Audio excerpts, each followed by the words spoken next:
The college football experience, Army, Navy, and FCS preview and picks, as well as college football coaching carousel episode on the Sports Gambling Podcast Network is brought to you by Bet Rivers. Claim your risk-free bet up to $500 at sportsgamblingpodcast.com/BetRivers. That's sportsgamblingpodcast.com/BetRivers.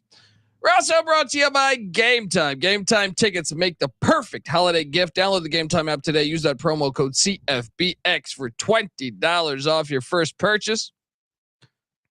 We're also brought to you by Hall of Fame Bets, the sports betting research platform for parlays, player props, and game lines. Download the Hall of Fame Bets app or visit HOFBets.com. Use that promo code SGPN to get 50% off your first month and start making smarter bets today, people. This is Mike Leach, head football coach at Mississippi State, and you're listening to SGPN. Let it ride.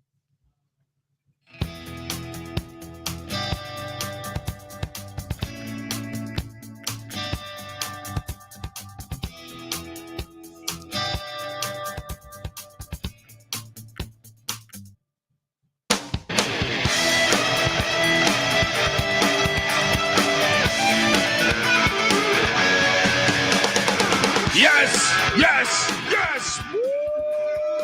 Welcome to the college football experience. Preview and picks, Army, Navy style, and FCS playoffs, as well as college football coaching carousel and transfer portal news episode. Wow. Can I stack any more shit into that title? Folks, if you're wondering who the hell you're listening to, my name is Colby Swinging Database Dan, aka Pick Dundee. That's not a pick. This is a pick. He was raised in the land down under, where a man thinks on his feet, speaks with his fists, and lives by his wits. When Dundee happened, he was a superstar. Nobody knows nothing. Somebody knows. Double the price, but no one touches Dundee. The portal. Every player in college football is in the portal right now. You got the NCAA throwing out new shit, trying to break away. No, they're not trying to break away from the NCAA. They're trying to keep everybody in, but in we'll see if this passes. Anyway, we got FCS playoffs, a real playoff with real home games and a real, you actually win your conference and you're in. It's fantastic. Wow, what an idea. Yeah. We also got coaching hires left and right. A lot of news out there on that. We're going to talk all about it. I am joined by my co-host. Give it up for former JMU Duke defensive back, the burrito eating, sideline kiss stealing, wheeling and dealing, Patty C in the place to be. Hi, well, let's fucking go. Oh yeah, FCS playoffs. You've been dialed in for a lot longer. Nick, you probably have too. A little bit. I've been watching a little here and there, but I am glad to dial into a real playoff now. Dude, it's the future of college football. Being diehard FCS fans, because they're gonna be just. I don't even know what to make of the bowl season. Well, the larger playoff is also the future of college football. So the FBS, thank goodness, is taking a page from the book of the FCS. Yeah, but I don't like. You ask yourself, in 20 years, will I be an FBS college football fan? Not sure that I will. Yeah, well, I'll tell you what. As of Sunday morning, I was not a fan of college football for the remainder of this season. But we're gonna do this podcast anyway. Yeah, no, I mean, you Army Navy. That game matters. That game matters. No one's hitting the portal yet for Army Navy, as far as I know. And everyone's playing. I think their starters will play. The staffs will be there. Bowl berth on a line. Although, I mean, I guess who really cares, right?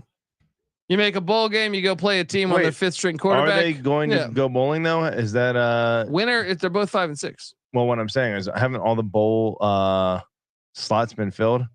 That's true. I feel like by not being bowl eligible prior to bowl selection Sunday, they're done. I could be wrong. All right, could be wrong. So maybe they just play each other again.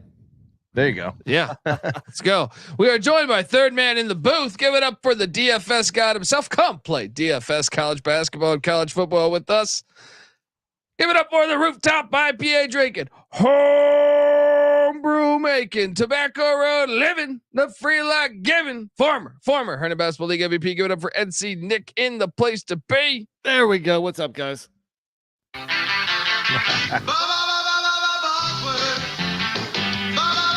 I want this fire intro music every now and then. Can I get some This is Nick's music. Yeah, okay. You got Tech Super Bowl. Okay. You got a long way to go, Patty C. Yeah. Can't just play that music for anybody. Yeah, that's what I'm saying. Fuck, big we'll boy lose music. all our subscriptions, all our subscribers. You know what I mean? You're not all right. Bosworth material. Oh. Yeah. This Mike's breaking up over there. It's fucking sitting over there in Afghanistan, right? It's cracking. Still cracking, Old- huh? Old sound tech Colby. I give Colby a hard time. Like, let the man.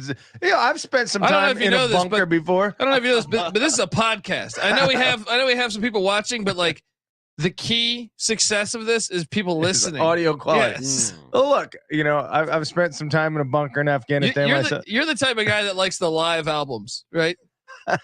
Like fucking Santana Live from the Fillmore or some shit I'll like tell that, you where what. it sounds like you can hear people vomiting fucking in the middle of it.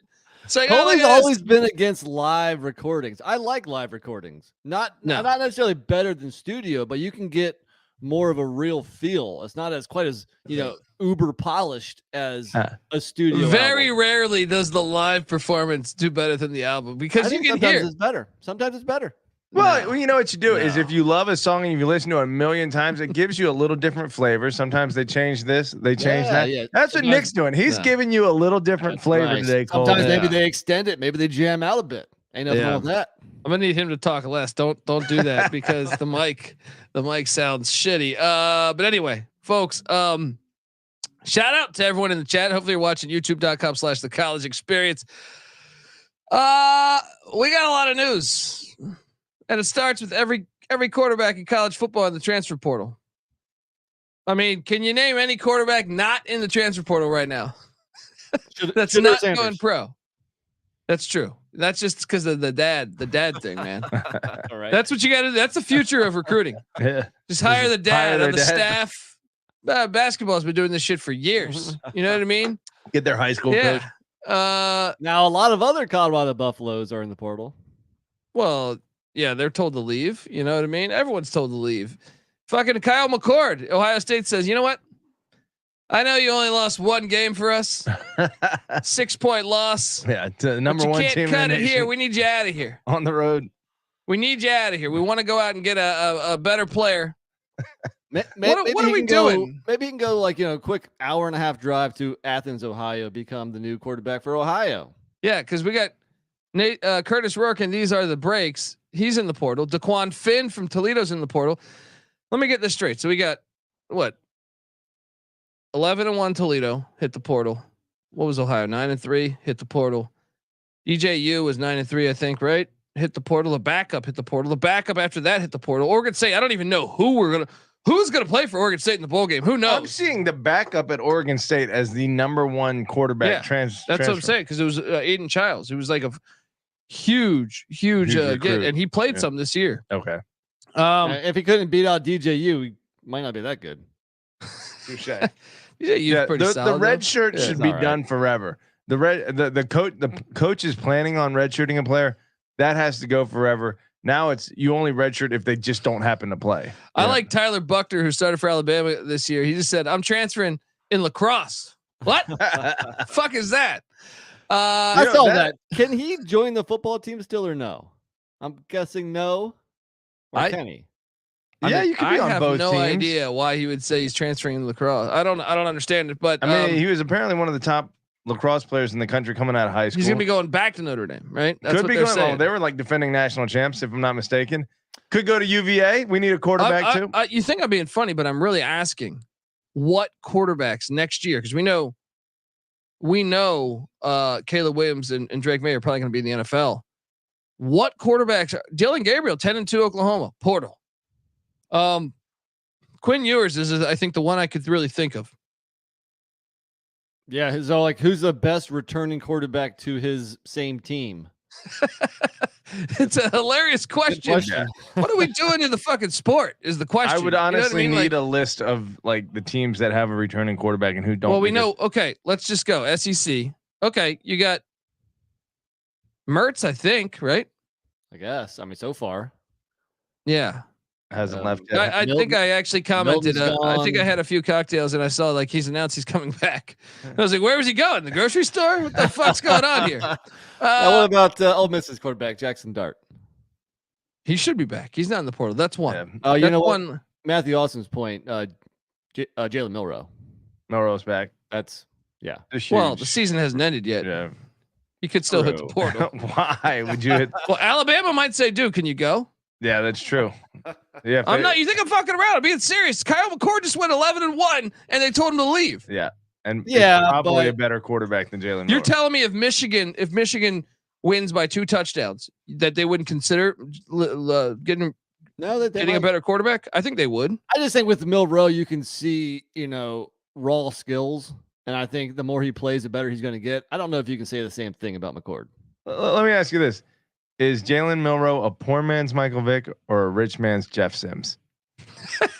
Rich man Jeff Sims for sure, for sure. I don't even see the Vic comparson. Besides just being a black quarterback. Yeah. Lamar Jackson. You don't see the lightning speed that both of them have. No, they don't remind me of each other. Okay, how about Lamar Jackson? That I see more. Okay, Yeah. I agree with that. I was just going with the first fast, good quarterback I can think of. I would say Jaden Daniels is more Michael Vick. More of a Even slender that- build. Yeah. Gives Michael Vick's throwing ability a lot of credit there. Jalen Daniels is a much better. Jaden Daniels. Jalen Chan. Keep getting those two fixed. You said Jalen. He's saying the Kansas The quarterback. Kansas quarterback. I think that's whatever. Let's just move on. No, my point is like, come on, this is a fair point. There's not many quarterbacks. If you assume McCarthy's gone, you really have to play this game, which is unheard of. I've never done this before in college football, where you actually have to say which quarterbacks are coming back that are actually going to be at the same team. Penix and Nix are gone. Yeah. McCarthy gone. Your boy Fafita. That's the one. But I'm assuming that he could Here, still hit the portal let's go because down- That's true. yeah, because someone's going to give him big money. Let's go down the top 25 real quick as it currently stands. College football poll rankings, and see who's returning. Michigan, McCarthy presumably gone. Yeah. Right. Penix gone. Yep. Ewers probably back. I think he's back. But he's another one that could potentially hit the portal. They win it all. He's Yeah. gone. Okay. And this stupid ad just popped up, so I can't even see the rest of the teams. That's not. Is that Robin Hood? You really have to go to like another level, like Cade Klubnik or Yeah. Garrett Green maybe. Milrow. Milrow, back. but no, Milrow's one that I don't even know that he'll be back at Bama though. Like I said, if they lose, I bet you they try to get a better quarterback. Yeah, they might. Rodemaker, is he really the starter?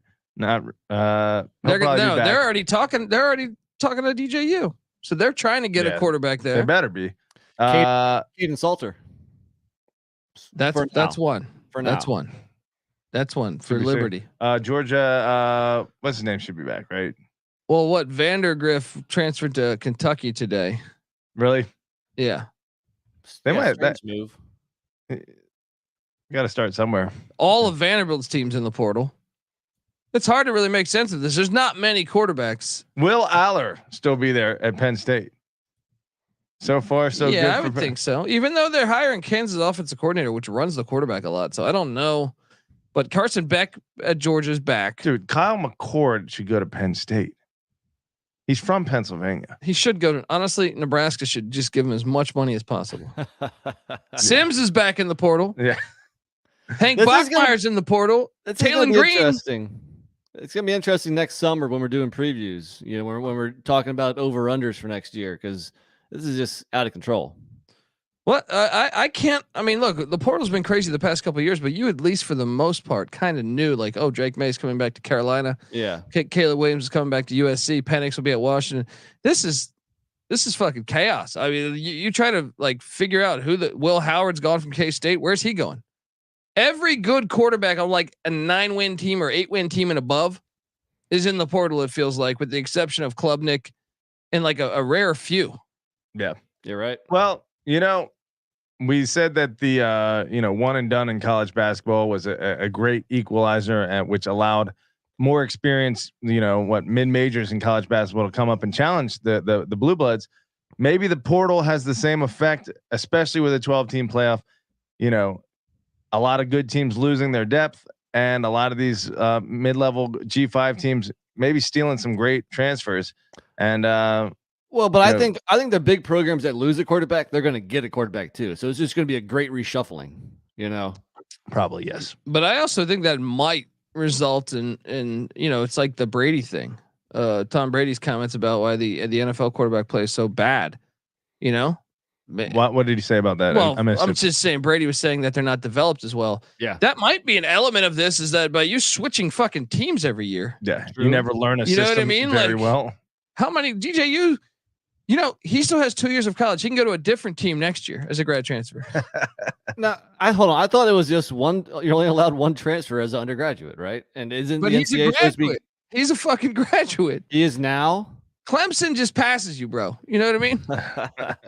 Well, then he can't transfer again because then he'd be out of eligibility, right? No, because he's graduated early. These kids come into college as in like 3 years or so. They come into college as juniors now. They start taking college classes as freshmen in high school. Yeah. Hey, I'm being negative again. All right. But honestly, this is insane. I've never seen it where like every good quarterback, normally you can count on DeQuan Finn back at Toledo. You're like, oh, Toledo's going to be a force again. Yeah. You're sitting there one by one on this shit. You're just sitting there like, huh? Jalen Daniels, we think at Kansas, but once again, he kind of just didn't show up this year. So I have no idea if he's going to be on Kansas next year. Fafita, we think at Arizona, but let's be honest. If Auburn says, hey, here's $5 million, I happen, look, Noah Fafita is a baller, and I happen to know his dad, but I kind of think you would take the money if I had to guess. You know what I mean? I wouldn't be able to blame him. Yeah. So it makes you wonder. Dante Moore for UCLA. I mean, it's really everybody. Every good quarterback. Will Rogers, if you call him good, he's in the portal. KJ Jefferson. Gosh. Name me a quarterback not in the portal that's good. We name what, 2? Mikey Keene. There we go. Fresno State's Mikey Keene. The backup Logan Fife is in the portal though. Yeah, I'm just going down the standings, and you're right. It's hard to look at any team and say, man, they have a really good quarterback coming back. It's crazy. It goes back to my theory that all quarterbacks are bitches. Yeah. Patty, you said UVA needs a quarterback. What about Calandria? He's not in the portal, is he? Yeah, not yet. Not yet. He's got a bright future. I thought he played pretty good as a true freshman. He did play well. But I'm sure if a true stud, came in, then they would go for him.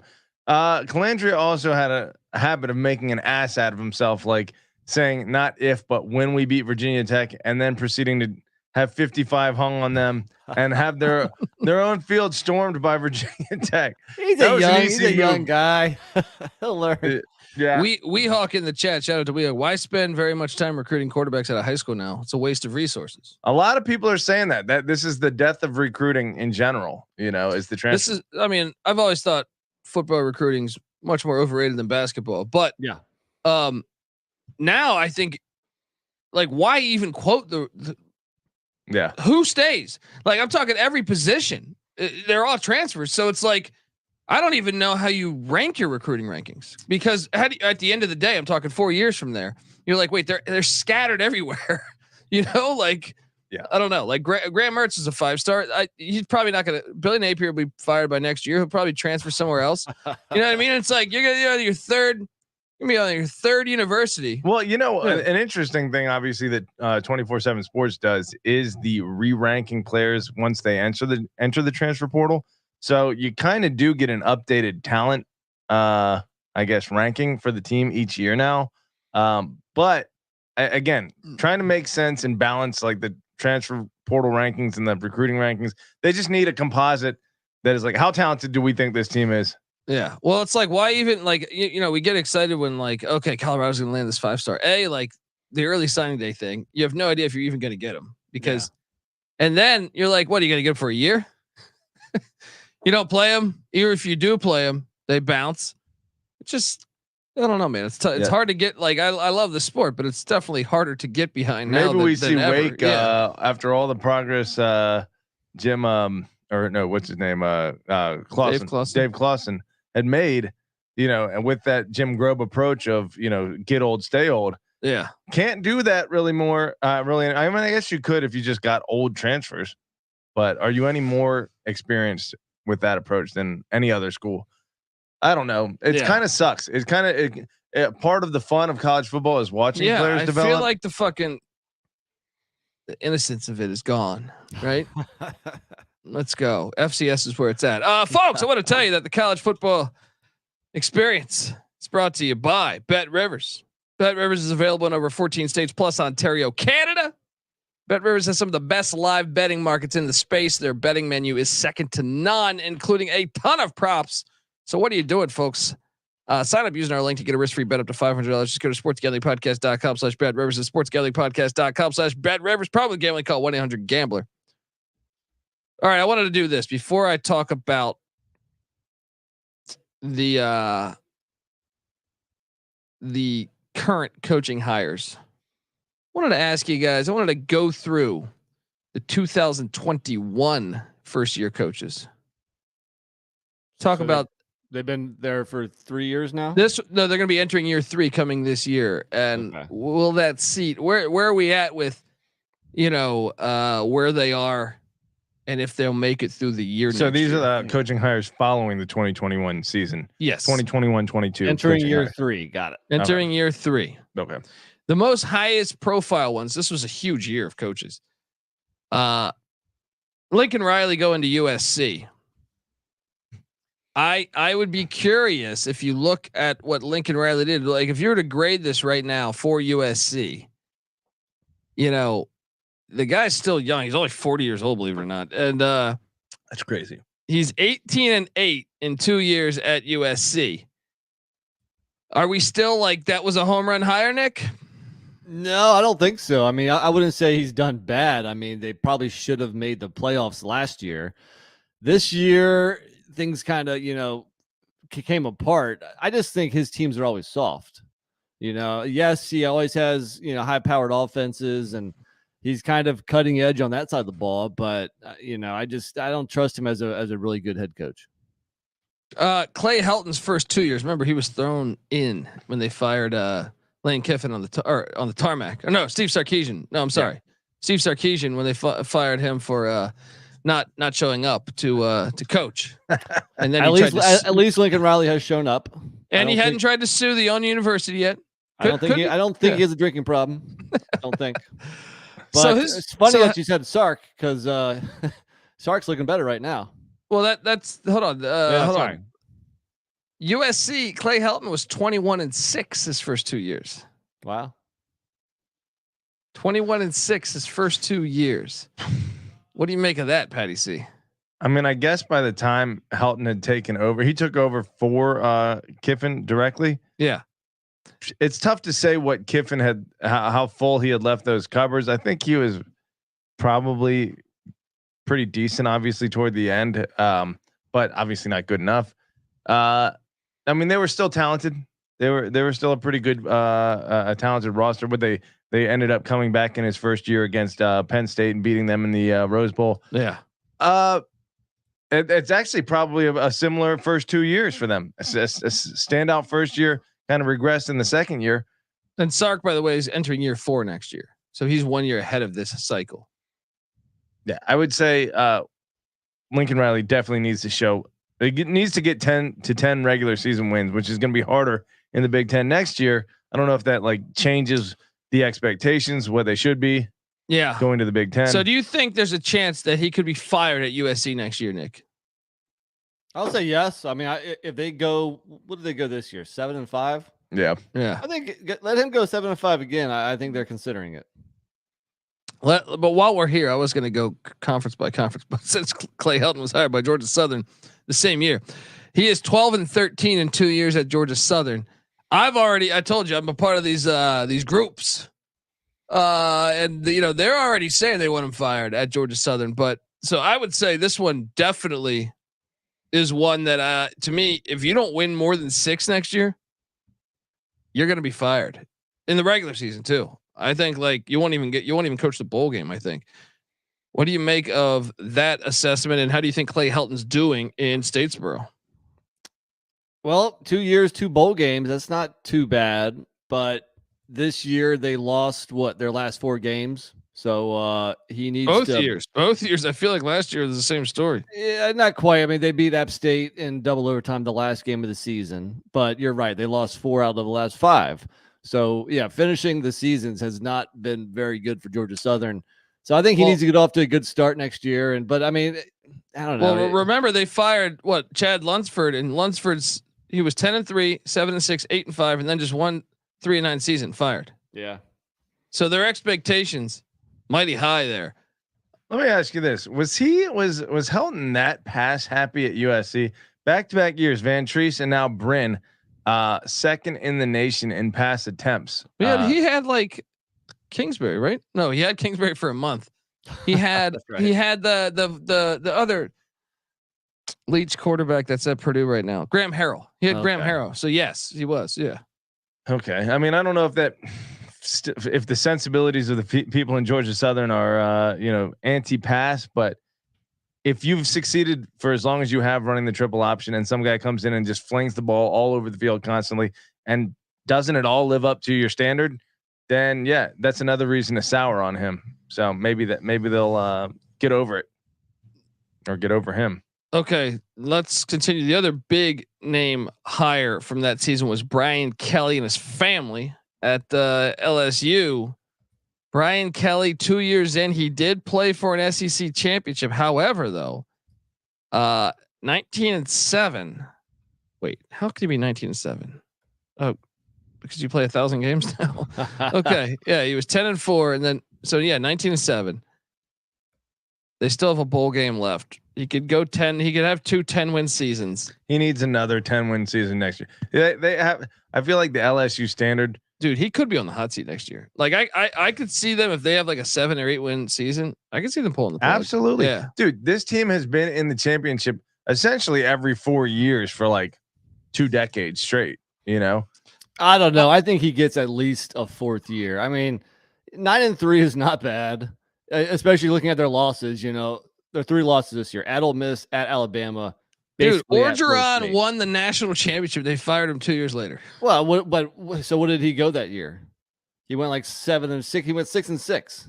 No. I think he got fired mid-season. I think he had a winning record that year. He got fired in like October. Yeah, we were at the game that really got him fired. Yeah, and that was when Colby got 86 from the Rose Bowl. So the COVID year, he went 5-5. I mean, they dipped down to like very average. He just won. Okay, but look at LSU's schedule next year: USC, UCLA, Texas A&M, Alabama, at the Swamp, Oklahoma on that schedule. If they go like 7-5, you don't think they can pull the plug on them?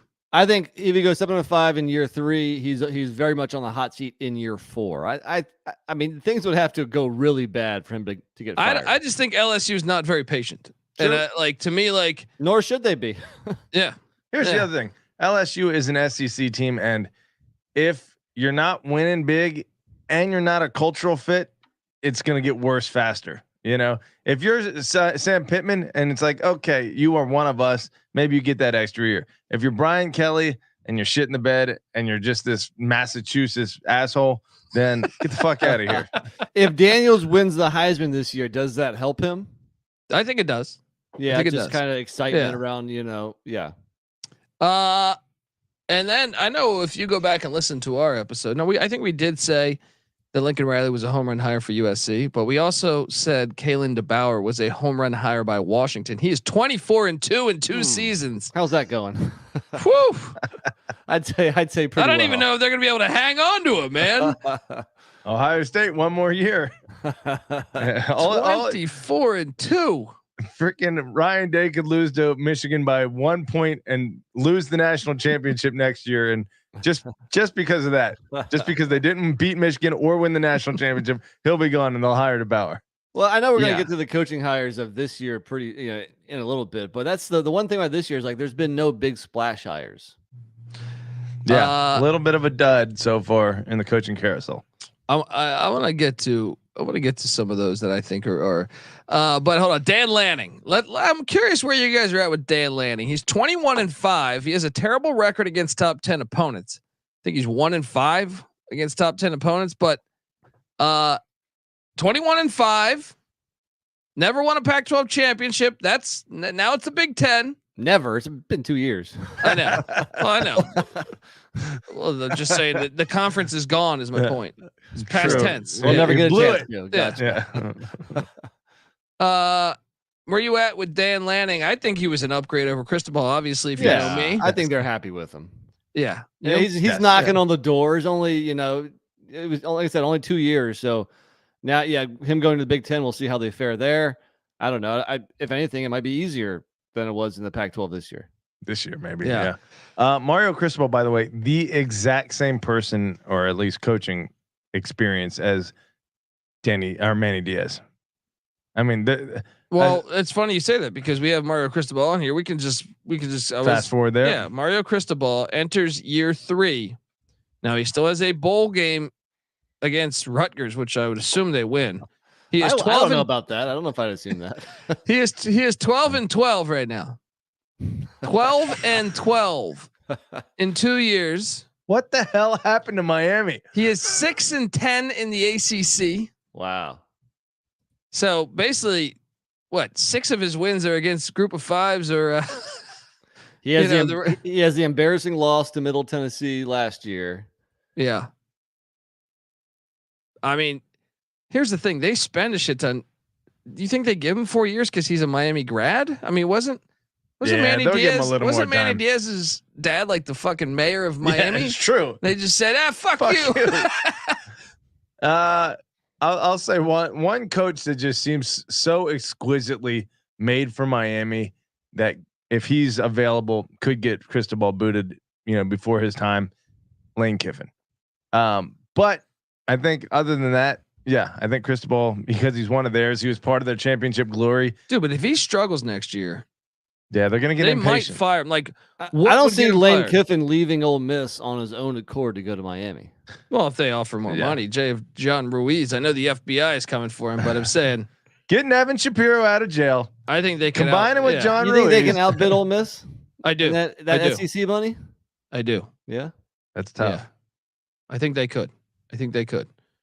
And there's a higher ceiling. Lane Kiffin is gonna get sick of 10-2, and not being able to get over the hump. You could argue. Well, no, actually, that argument is. I was about to say you could argue there's an easier path to the playoff in the ACC. In the ACC, but we've learned that's not the case anymore. You go defeated, you still might not get in. Yeah. Well, I guess the 12-team playoff changes that, but still. So next year, December 6th, next year, will Mario Cristobal be the head coach of the Miami Hurricanes? Patty C? Yes. Nick? Okay, yes. He'll get to like 8-4. Another interesting one. You mentioned Lane Kiffin. What if Rhett Lashley tears it up with SMU in year 1? His ties to Miami. That's true. Absolutely. But at that point, who's got more money, SMU or Miami? They're both in the ACC. SMU just said we don't need any money to enter the conference. Right. What about Jake Dickert with Washington State? Now he was an interim in 21. We're not going to use that. We're going to use the first 2 years, which would put him at 12-13 at Washington State. But here's the thing. I think he's going to kill it next year when they're playing all Mountain West teams. I wouldn't be surprised if they go 9-3, 10-2. Yeah, I don't think I think they were pretty competitive. If you want to take the eye test, the old proverbial eye test into account here, they looked pretty good most of the year. I mean, almost beat Washington. Yeah, probably played Washington better. They looked really good in September. Against Washington, 4-0. Against Washington, they look good. True, but he still closed the year 1-7 in the last 8 games. At Colorado, they look pretty good. That's true. that was a 1W. So where are you at? I don't think they would pull the plug on them next year. They have too many other problems. Right? Yeah, I think you're probably right. Just because they will win more games since they're in the Mountain West, they'll probably go bowling, and with all the other stuff up in the air there, I think they probably hang on to. All right, now here's what I want to get to, and I want Patty C, because I can't help but think of Scotty Wackenheim, the former Eddie Robinson Coach of the Year. When he came on the show, he said, Gary Patterson's the best coach he's ever coached with. He said he knew talent better than anybody. And actually, I saw someone tweet this out. Gary Patterson was on the Texas staff last year, so he's had 2 straight teams where he left go to the college football playoff essentially. It was a small piece of that Texas team. True, but it's still, Wait, he's currently on them, or no? He's not this year. he left Last year. Oh, last yeah. year. But Sonny Dykes, obviously, he went to the national championship his first year, but follows it with a 5-7 season. I think that's a win. I think if one of the 2 years, I don't think he'll be fired next year, but I still worry. I still wonder. Like I said, when if they go the hired wrong direction again, when they hired him, no, I think he'll be. I think he's good enough where he'll be like 6-6, 7-5, almost every year. Maybe some 5-7 years, 4-8 year occasionally, but I don't think they'll ever sniff a Big 12 championship again with Sonny Dykes. Nick, your thoughts? No, I mean, I think last year bought him a good amount of time. yeah, Big he's 12, making it to year 4. Arguably getting. Yeah, he's definitely. I'm not easier. saying he's going to get fired. Yeah. I'm just saying. Do we think the Big 12 is getting easier without Texas and Oklahoma? Probably. I would think say you could argue that. yes. Yeah. No, Oklahoma won the Big 12 like 75 years in a row.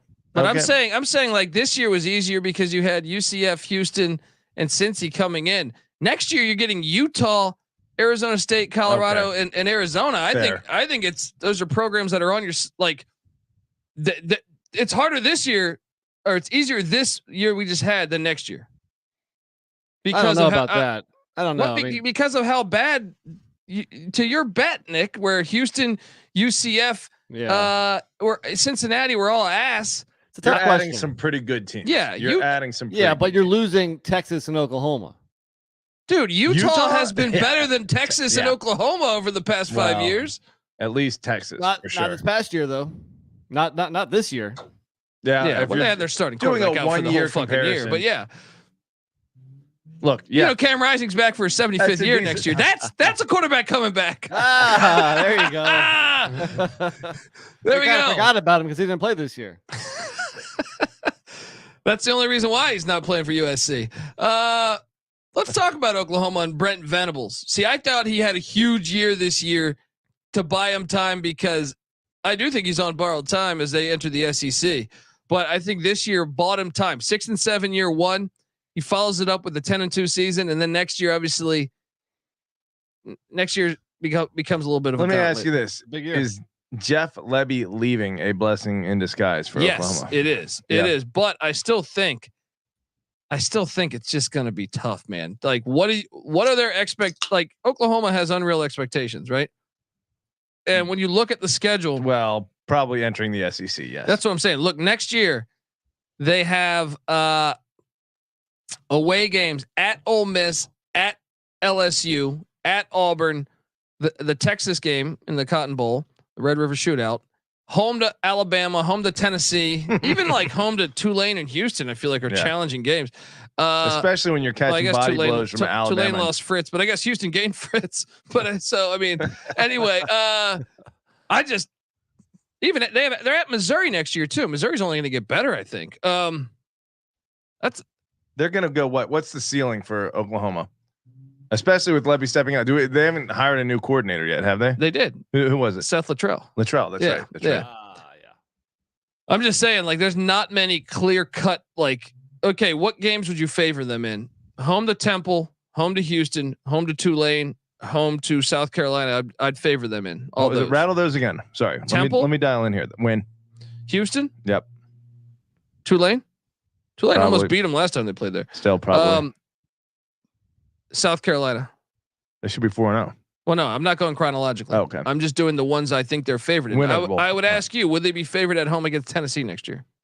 They should be. Yeah, at home. Yeah. Tennessee's got that 5-star though. Yeah, that's not a So I'm gimme. saying It's not a Tennessee's. Do you gimme. want to talk about NIL collectives? Tennessee is fucking spending. Home to Alabama. Loss. Cotton Bowl against Texas. Red River Shootout. I think you would favor Texas right now, considering they're going to Probably. return everybody, and they buy everybody. Let's give them a loss. Yeah. At Auburn, year 2 of strip club freeze. I would assume 50-50 game. Let's give them the win, but we'll give them the next 50-50 game a loss. Their away games in the SEC are Yeah. rough. Yeah. At Auburn, at LSU. So at LSU, they'll certainly lose one of those two. At Missouri. Okay, that's another 50-50 game. At Ole Miss. They'll probably lose one of those two. So I'm saying, like, there's a lot of losses potentially on the schedule. Yeah, sure. And get this, Dylan Gabriel's gone. You're gonna be starting a brand new quarterback. Yeah. I mean, I'm sure. I think you could be looking at a 7-5, 8-4 type season. Now, yeah, would that get him fired? I think 10-2 is bottom at least 2 years. One. Yeah. No, what do you mean? Year one, he was 6-7. Year one of the SEC. Oh, okay. Yeah. No, I agree, Colby. I think he gets a fourth year unless they're like below 500 next season or something. All right, now let's talk about Marcus Freeman, because you want to talk about, this is the one that really is all over the place to me. The teams they lose to, they should have been so much better this year. I actually believe, like, if you had a large playoff, they could be a team to go very far this year. I think from a teams that I've watched that are the most complete. Now I will say they could use a wide receiver, just an explosive player. Couple. All right. But as far as like a complete team, like I trust the defense, I trust the offense, the run game and the quarterback play. I don't know how they fucked. Like, this was the year to do it, man. Dude, losing, they choked so bad against Ohio State. The Louisville loss, they got their ass. He's 18-8 in 2 years. That's not good enough. No, it's not great. It's a huge year next year, but you got the media still loves him. I don't know, because he's kind of a good looks, he's, cool looking or something. Jacked, handsome son of a gun, young. Yeah, sounds kind of like me. Working. Yeah, something like that. Talking about Bobby Petrino. But I think if he was any other coach, I think maybe. I mean, 9-3 is not bad, but it's not what Notre Dame expects. Now, I will say this: Notre Dame's schedule, I remember looking at this, I thought was favorable going into next season. Right? Wow, you've already looked at that. Dude, are you kidding me, dude? I'm looking at schedule. I know the 2025 schedule, dude. Taking a peek at this right off the bat, they are fucking potentially running the table here. Well, the 12-team playoff, so they're gonna get into the playoff. Yeah.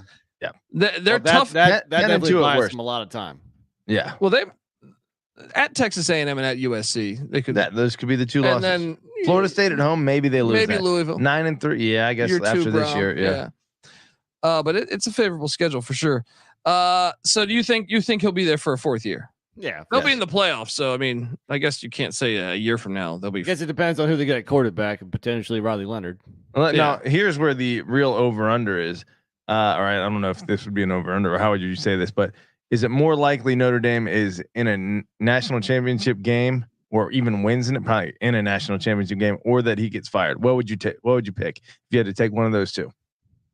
$5,000. I mean, you kind of need to know who they have at quarterback. If they had Hartman for another year, I think they could actually play for the national championship. Okay. But and if they get Riley Leonard, you guys think Riley Leonard's better than Hartman? I think he's a better runner, but I think Hartman might be a little more poised as a passer. Probably. Yeah, but Hartman's a better passer for sure. But in terms of like opening things up, maybe Leonard is. I don't know. Notre Dame, like you said, needs additional playmakers. They don't need so. What happened to the days of Rocket Ishmael and Tim Brown? They used to have guys. Ricky Waters, like what the hell happened? They were probably very dirty under Lou Holtz. You telling me they're still not dirty? Get the fuck out of well, here. maybe not. Come on, doesn't the Catholic Church have some money? Yeah, pony up. Well, yeah. And now it's not even dirty. Now it's just like you're trying to keep up. Let's talk about our friend here, Jim Mora. All right, great first season getting UConn to a bowl game, but year two. Granted, Joe Fagnano got out for the year. Both years he's had as a starting quarterback get knocked out for the year, but 6-7 followed by 3-9. He's 9-16.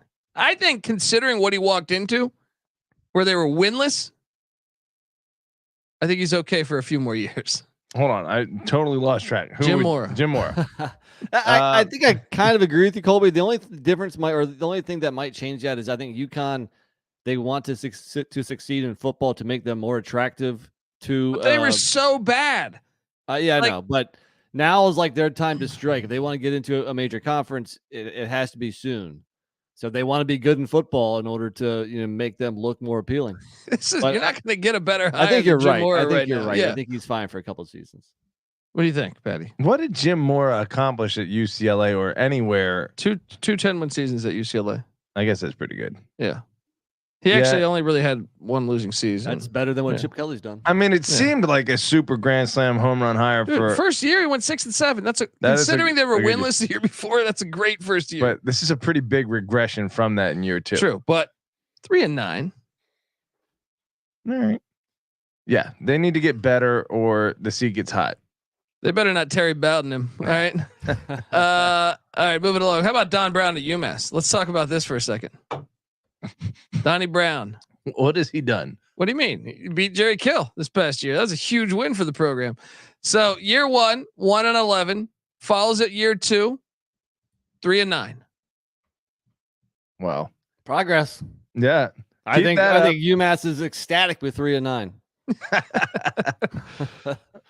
Just trending in the right direction. You look at his other, his first time at UMass. The third year was the big jump. His first time he was previously at Northeastern. Third year was the big jump. Maybe next year UMass is winning 9-10 games. Yeah, dude. I mean, slow your roll on that. They played some pretty darn good teams. New Mexico State conference championship game, right? And they beat them. Auburn on the road, tough. Miami Redhawks, conference champion of the MAC. They played East. They should have beat Eastern Michigan. They should have. Toledo was in the conference championship. Penn State 10-2. Beat Army. Liberty a fucking conference champion. What are they doing?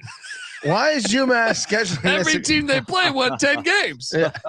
How many bowl teams are on the schedule? Honestly, 1, 2, 3, 4, 5, 6, 7, potentially 8, 9 out of your 12. That is tough. Yeah. That is tough. Calm down, UMass. All right, moving forward. Let's talk about Jerry Kill. I mean, is he killing it? See what you did there. Are you seriously asking that question? I'm pretty sure the answer is yes. What is he? 2 years in, he's 17-10, and he's still got a bowl game here. He's their best coach ever. But build him a statue. Yeah. I'm loving the new state of New Mexico rivalry, dude. Oh, somehow somehow there's some great coaches in the state of New Mexico now, which is kind of surprising. I can't wait. They were both able to land really good coaches. Yeah. It's almost curious that sandwiched between Arizona and Texas, New Mexico hasn't been able to produce any kind of football like in forever, and now it's finally coming to fruition. Hey, Brian Urlacher was pretty good. It's true. Yeah, man. 10. So wow, what a he's coach of the year in my opinion. But Mike Elko, he's already gone from Duke. So look, out of the ones that are gone, Mike Elko promoted essentially. UAB hired Bryant Vincent. They fired him after he made a bowl, and they look like shit this year. He went to New Mexico as an OC. Now he's the head coach at ULM. He got hired at ULM. We'll get to that in a little bit. They fired Ken Wilson at Nevada. So Nevada didn't. Ken Wilson, the only guy that truly got fired. Vincent was kind of like an. Told you, Patty C. Your boy. Sorry. Your boy. Again, let's go back. I was never on Ken Wilson. What are you talking about? You invited him to your Christmas party. How many would he get? 2 years there? Yeah. Probably enough. It's probably all he deserved. I think they saw enough. All right, moving down the ranks. John Summerall at Troy. I know they're talking about him at Duke here. You heard this rumor, Nick? Yeah, I heard that name thrown out there. I'd be okay with it too. I mean, this is a guy who's kind of killing it. He is 23-4 as a head coach. Still got a bowl game left. He could be 24-4 heading into year 3. Whew. Patty C. This Summerall at Troy. Yeah, he's destroying it. Done a great job. 2 Sun Belt championships too. Yeah. What more do you want? Yeah. What did they do in the bowl game last year? Not that really matters, but just out of curiosity. Didn't they lose? I think they lost, right? Didn't they get upset by like Western Kentucky? Maybe. No, they won. They beat UTSA actually. Okay. 18-12. What's his record against JMU? This guy. All right, moving along. And hold on. The funny thing is that they played Duke in the bowl game too. Maybe a little audition. Yeah, could be. Let's talk about Jeff Tedford. Is that just a slam dunk? Yep. Slam dunk here. This year, kind of. Well, I guess they won the conference championship. Yeah, I guess that counts as one. Keen was hurt.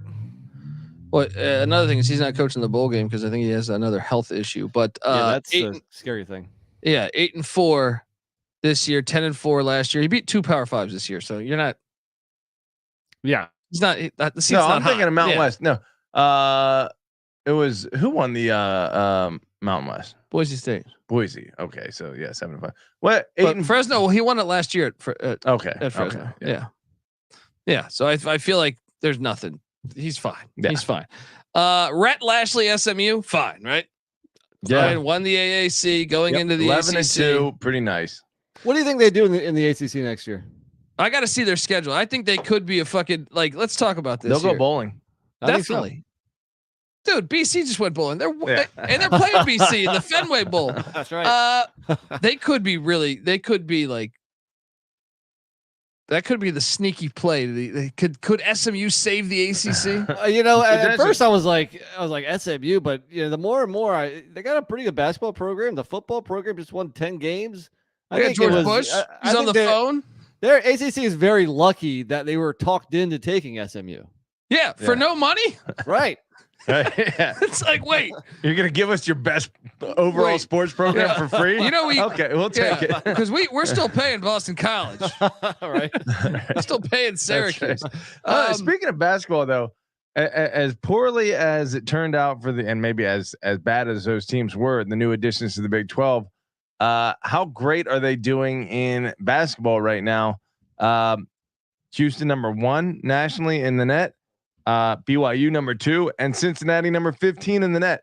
If you get 3 of the top 15 teams coming into your conference, and Arizona comes next year, yeah, and Utah's pretty good this Big year. 12 basketball, really. Bobby Hurley's at Arizona State. Going to put everyone to shame. I didn't think Big East or ACC would ever get trumped, but the Big 12 looks like that conference. They're doing it. They're doing it. Folks, hold on. We're going to get to a few more of these, but I want to tell you that the college football experience is brought to you by Underdog Fantasy. Underdog Fantasy has a way to play alongside your favorite fantasy players all season long. They got NFL, NBA, NHL, college football, and college basketball. Simply pick higher or lower in your favorite players' fantasy stats and cash in, people.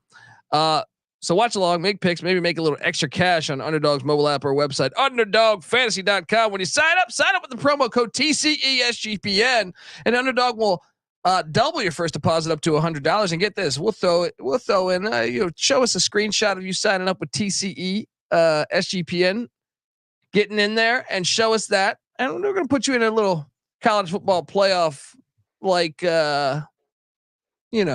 competition where you're guaranteed to win a college football experience t-shirt. The old David Stern lottery. Yeah. It's rigged. We're going to rig this thing. All right. The cold envelopes are here. All right. So what are you doing? Promo code TCE SGPN, folks. We're also brought to you by Hall of Fame Bets, folks. Win bigger by betting smarter this NFL season with Hall of Fame Bets, a sports betting analytics platform for parlays, player props, and game lines. Research every NFL, NBA, and soccer bet with historical stats and data. Stop betting in the dark and join over 30,000 users researching with Hall of Fame Bets to craft more intelligent, data-driven parlays. Download the Hall of Fame Bets app or visit hofbets.com. Use that promo code SGPN to get 50% off your first month today. Start researching, start winning with Hall of Fame Bets.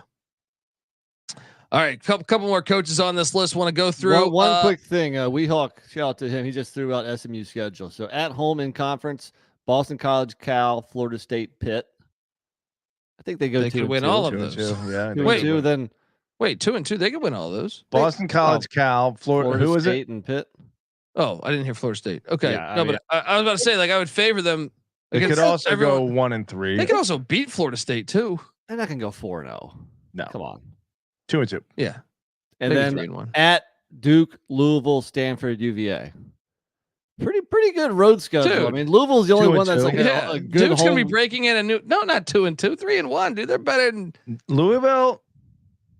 Your boys. That's the loss. Duke is breaking in a brand new head coach. They're maybe. losing Riley Leonard. UVA has, that might be a win. And then who was the other one? Stanford.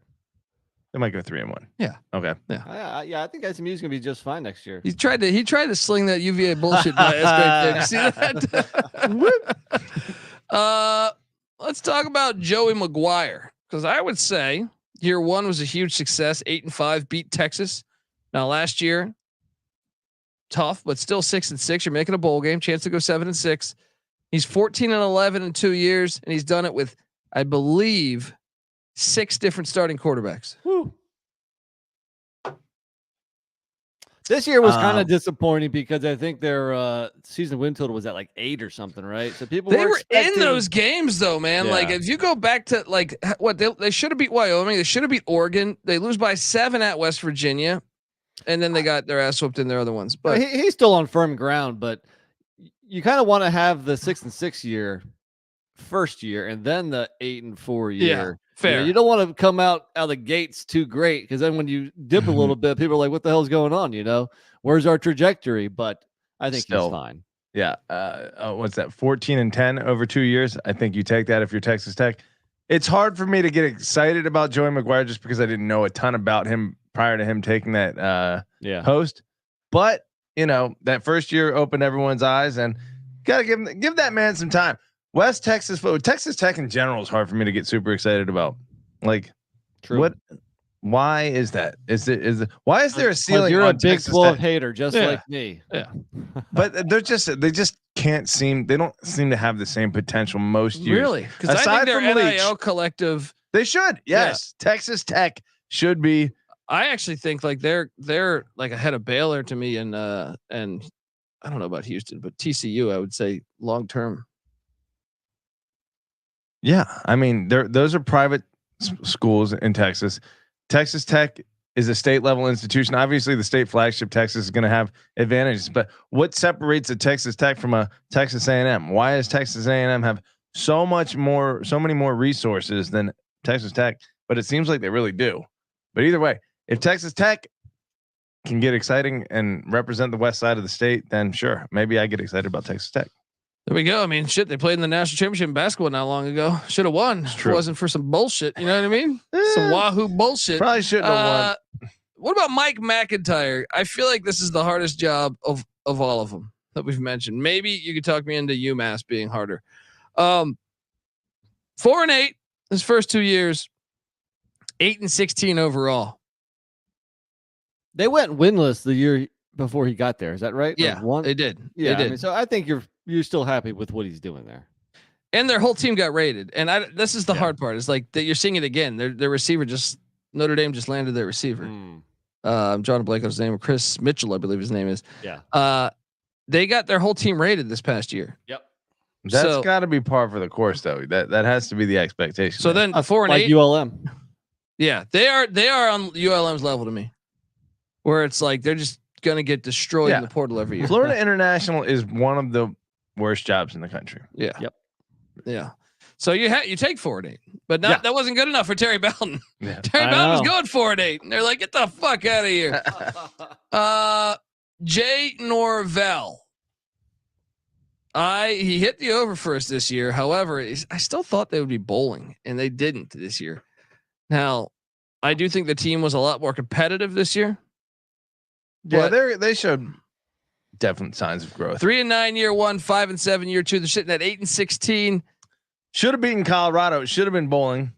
I don't know if they should have beaten them. That was a great game, but they had them dead to rights toward the end of that game. Yeah, they should have. Shedeur Sanders made a miracle comeback there. That would have got them bowling, but they also had a Hail Mary touchdown against Boise. Call that a wash. Yeah. They lost some close ones. They lost that, at UNLV, lost by 2. The season finale at Hawaii, they lost by 3. I thought he was going to be able to turn this around a little bit quicker, but I still think the program is headed upward. He gets a 4th year, right? Yeah. There you go. Yeah. All right. And then we got Michael Devereaux for how the fuck is this guy still employed? I understand he went to the school, but man, bowling twice in a row, right? I think it's 6-6 both years, right? Yeah. And they're the most talented team. Technically bowling. The most talented team in the conference. If you 6-7 year one, 6-6 this year. I do like Jacksonville State -3 against Louisiana in that. I do too. I do. I also like JMU to hire Rich Rod. Please make that happen. Dicking around, not hiring. He's got to get 4 years though, because he's doing just enough, right? I don't know. We'll see. I mean, I think next year is a huge year for him. I think he needs to be better than 6-6. Well, if you are the most talented team in the conference, you absolutely need to be better than 6-6. You see what Troy's doing now. Troy has surpassed them so quickly, and then South Alabama, same thing, pretty much. Yeah, you're right. I think they went 6-6 this year too, but still. All right, let's talk about Joe Moorhead. Your boy. Not quite what we had in mind. Do you want to talk about the worst luck? I want to. So he is 4-20 in 2 seasons. Ooh. This year, can we talk about this 3-point loss to Temple when they're up the entire game? Overtime, 4 overtime loss to Indiana by 2. Overtime loss to Buffalo by 3. 7-point loss to Central Michigan. Overtime loss, double overtime loss to Eastern Michigan. I mean, this team was in a lot of fucking games. All right. Yeah, maybe you got. When you're at Akron, give your coaches time. Give them a long runway. Yeah. This might be the worst job in the country. It's right up there. How is this? I don't understand how you could win at like Bowling Green, but not Akron. Are they just throwing more money into Bowling Green? Is that your angle there? Like, how do you? Akron, I feel like, is more ghetto. I feel like it's like just the worst place in the world. Dude, last year, you go back the year before to his first season, he has a 9-point loss to Liberty, right? Who was very good that year, beat Arkansas at Arkansas. 3-point loss to Bowling Green. 7-point loss to Central Michigan, 6-point loss to Kent State, 6-point loss to Eastern Michigan, 1-point loss to Buffalo. This team just can't win a close game. That tide's got to turn. That was last year too. That was 2 years ago. Okay. Last year, I mean, I'm on the over next year too. I'm dying hard on this fucking on this fucking wager. Believe it. It's got to change. Your luck in these close games has to change. Well, I will say that playing in that many close games, I believe, makes you learn how to win those eventually, Yeah. What about Stan Drayton at Temple? I thought he overachieved in the first year, but now EJ Warner's in the portal. Yeah. They regressed. 3-9 both years, 6-18 overall, 1-7 in the AAC his first year, which I was okay with because Cincy, UCF, Houston was in it. Now those teams gone, 1-7 again. I think he's on borrowed time. Oh, he's on the hot seat for sure. Temple was good not too long ago. So it's not like it's like UMass bad. So yeah, I think year 3 is and they don't have EJ Warner now. Warner's in the portal. Right. I guess my opinion of Temple should have changed with their relative success somewhat recently, but I still think of them as like one of the most terrible programs. So, well, it is Northeast football. Yeah, I mean, let's be honest. Hang on here, but I mean, dude, they had some really good years for a while. What they have? Like, Golden was pretty good there. They had your boy Adazio. He went 9-4 there. Okay. So look at this run from 2009 to 2019. 10 years. Ready? Yeah. 2009, 9-4. 2010, 8-4. Who are these coaches, by the way? Al Golden, 9-4, then 8-4. Right? 2011, Adazio, 9-4. Then in 2012, a little regression, 4-7 Adazio, and somehow he got promoted to Boston College's head coaching position. Unbelievable. Then Rule year 1, 2-10, then 6-6, then 10-4, 10-4, 7-6, 8-5, 8-5. They only had 2 losing seasons. They've had a pretty good decade. Run. But then Rod Carey, the COVID year, 1-6. After that, 3-9, 3-9, 3-9. This is a big year for Stan Drayton. Drayton went 3-9 his first 2 years. Yeah. But yeah, Patty, if you go back to like the 90s, Temple was awful. They were very bad. They were very, very bad. But if you go to the 80s when they had Todd Bowles, they were all right. All right, now we get to your boy Bill Tony Cosby, Elliott. Yeah, they got that Cosby money. Tony Elliott, year 3. So he is 6-16. He was 3-7. Remember, they had the tragic shit happen in Charlottesville there. And then last year, this year, 3-9. So 6-16 heading into next season. You think they would give him a 4th year, NC Nick? What does he have to do? I thought 5-7. I thought they were really showing signs of life this season. They had a couple really before that losses. Virginia Tech game. That's what I was getting at. And then, I mean, you got the JMU lost by 1. The NC State and Boston College lost by 3. The Miami lost by 3. They were in that game with Louisville. They could have won that. Then they beat Duke. But then what the hell happened against Virginia Tech? So, yeah, I don't know, man. We'll see. I think he again needs a big year 3. Frankie's asking if Boston College will fit in ACC geographically. I think so. They're on the Atlantic coast. Geography doesn't matter anymore. Yeah, and the ACC, dude, they're in Berkeley. What are you talking about? But you know who Tony Elliott kind of reminds me of? Scott Satterfield. Just impressive performances. Yeah, and losses will ultimately come down to losses. The only difference is Satterfield was a very good coach for App State. Tony Elliott hasn't been a very good coach anywhere. Tony Elliott won 2 national championships as an offensive he coordinator. won. No, he wasn't. Oh, yeah. I thought he Jeff has Scott 2 was. rings. I thought Jeff Scott was. No, I'm pretty sure Tony Elliott was there for both of them. I know he was on the staff, they were like but I don't think he was co-OCs, whatever. I don't know. All right, let's get over to Brent Pry. So we think Tony Elliott this time next year. I think they're going to give him a 4th year, Nick. What do you think? They're UVA. Yeah. They're fucking schmucks. I think they'll give him a 4th year too, because I think they're going to be. I think they might win 1 or 2 more games than this year.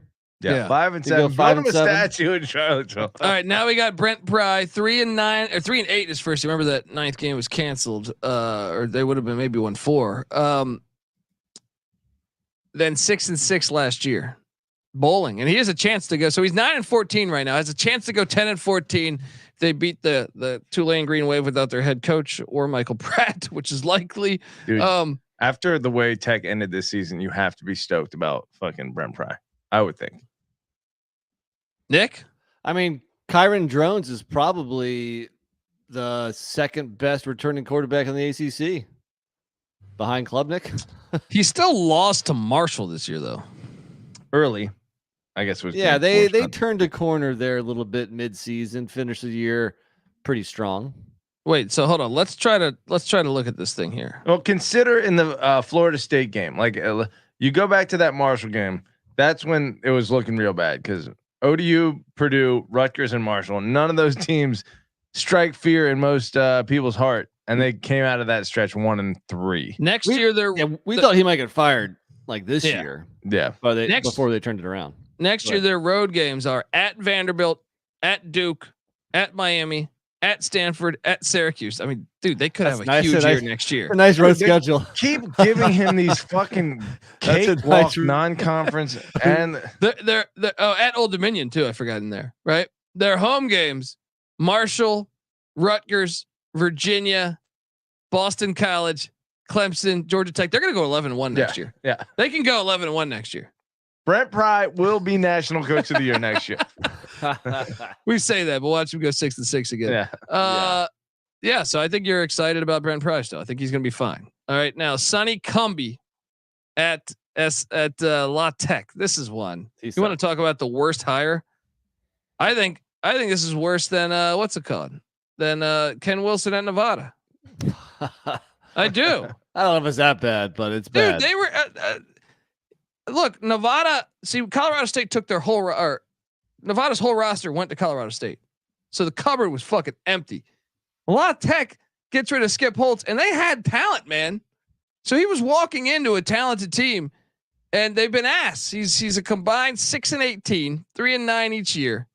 And another thing was this was the year to gain wins because all these new teams came into the CUSA. Well, one of those new teams was really good. Sam Houston State. Two of them were really good. Sam Houston State wasn't bad. They got the airport. You got to be ahead of these programs. Are you kidding me? Yeah, no, he is squarely on the hot seat. I think he's gone this time next year. I mean, and another thing is like the way they lost some of these games. Yeah. I mean, they got their ass kicked in some of these. I mean, I guess they had some close ones too, but Liberty beat them by 26. Sam Houston beat them by 15. Jacksonville State beat them by 39. They lost their last 6 games. SMU beat them by 24. Yeah. I think both of us cashed on that under too. Yeah, we did. Sonny Cumbie or Sonny Dykes, both from Texas, both throw the ball around. Both kind of average. I want Sonny Dykes there. You're taking Dykes. Play. Yeah. Okay. Who's fired first? Definitely Cumbie. Yeah. Yeah. All right. One guy was in the national championship last year. Yeah. And our final guy is Timmy Chang. They're pretty good. How'd they do this year? They hit the over. Yeah, they were better. An improved product there. So he was his first year he was 3-10. This year 5-8. Progression. Hey, they beat Air Force. They beat New Mexico State. They beat Colorado State this year. I mean, they weren't that. They should have beat Vick Poffenbarger. Yeah. Albany's still alive. We'll be talking about them soon. Yeah. Only lost by 7 to Vandy. Braden Schrager. He's in the portal. Yeah, Shager rather. Shager Bomb's in the portal. Led the nation in completions and attempts. So they are committed to throwing the ball around on that island, on those islands, I should say. Anyway, that's our year 2 stuff. I think Chang's fine because Hawaii doesn't spend any money, and also he's one of their own. So as far as an alum, let me ask you this: does this sound like a complete waste of resources? Island fucking dudes and genetics are giant and mean and aggressive, and they should be dominant in the trenches in Hawaii. Did you see College Football Campus Tour's thing about their new Aloha Bowl? He shared a news clipping, and it's like it'll be done by the year 2042. 2042. Now they said they're going to build the stadium before that, but the stadium was supposed to be starting to be built like 3 years ago. They haven't broke ground on this fucking thing. Things move a bit slower on the island. You're on island time. 90% of the high school football players are going to Division I on scholarship. However, none of them are going to Hawaii because there is no money there. They should be. I feel like throwing the ball around with that kind of talent, walking around, is a mistake. You should be just running triple option at Hawaii. Could be wrong. Paul Johnson, bring him back. Bring him back to the island. Our guy in chat, a huge number says, sorry, Colby. Any chance Saban rides off into the sunset at the end of the year? Yeah, if he wins the national championship. Well, the national championship. I think. You think so? Maybe he's like 72 years old. Yeah. All right. At this point, it's the Big Ten SEC or future Big Ten, future SEC championship invitational. Anyway, folks, look, that's part A. If you're watching on YouTube, stay put. We're not going anywhere. We're getting to picking games and talking about these coaching hires. So stick around on the College Football Experience. Give Patty C a follow on Twitter at PattyC831. I'm on Twitter at DColbyD. NC Nick's on Twitter at NC__NICK. The College Football Experience is on Twitter at TCE on SGPN and on YouTube, youtube.com/the College Experience. All right. We will be right back. All right. We are back on the College Football Experience. Army, Navy, and FCS playoff preview and picks, as well as coaching carousel. And folks, go listen to side A if you want to. We did a deep dive on the year 2 coaches going into year 3 in college football. And we also talked transfer portal, absolutely batshit crazy in college football right now. Coaching hires are happening though, left and right. We got 3 schools that I can tell right now that do not have head coaches. And that is JMU, Tulane, and Duke. There's talk Bob Chesney from Holy Cross. I know he interviewed at JMU. Would you, Patty C, would you be happy if they hired Bob Chesney? Freaking so stoked if we got Bob Chesney. Because McLeod's in the portal. You know who's in the portal right now?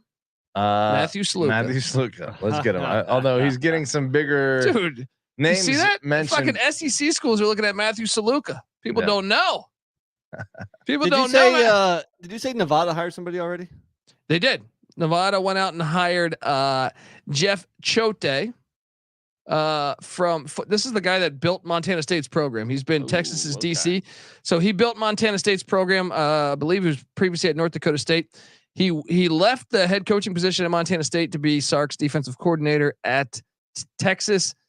I think that's a home run hire for Nevada. I know they interviewed Rolovich. I still think Rolovich would have been great, but I think it's a really good hire. What do you make of that hire, Nick? Yeah, no, you're right. It sounds good. The website I was looking at didn't have that one listed yet. Was that just recently?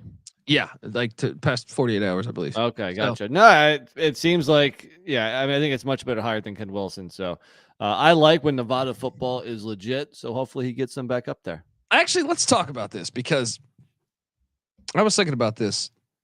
Who was I talking to? Maybe me and CJ. I don't remember. Where was he before? He was at Montana State. He's the one that built their program up. They were shitty before he got there. Yeah.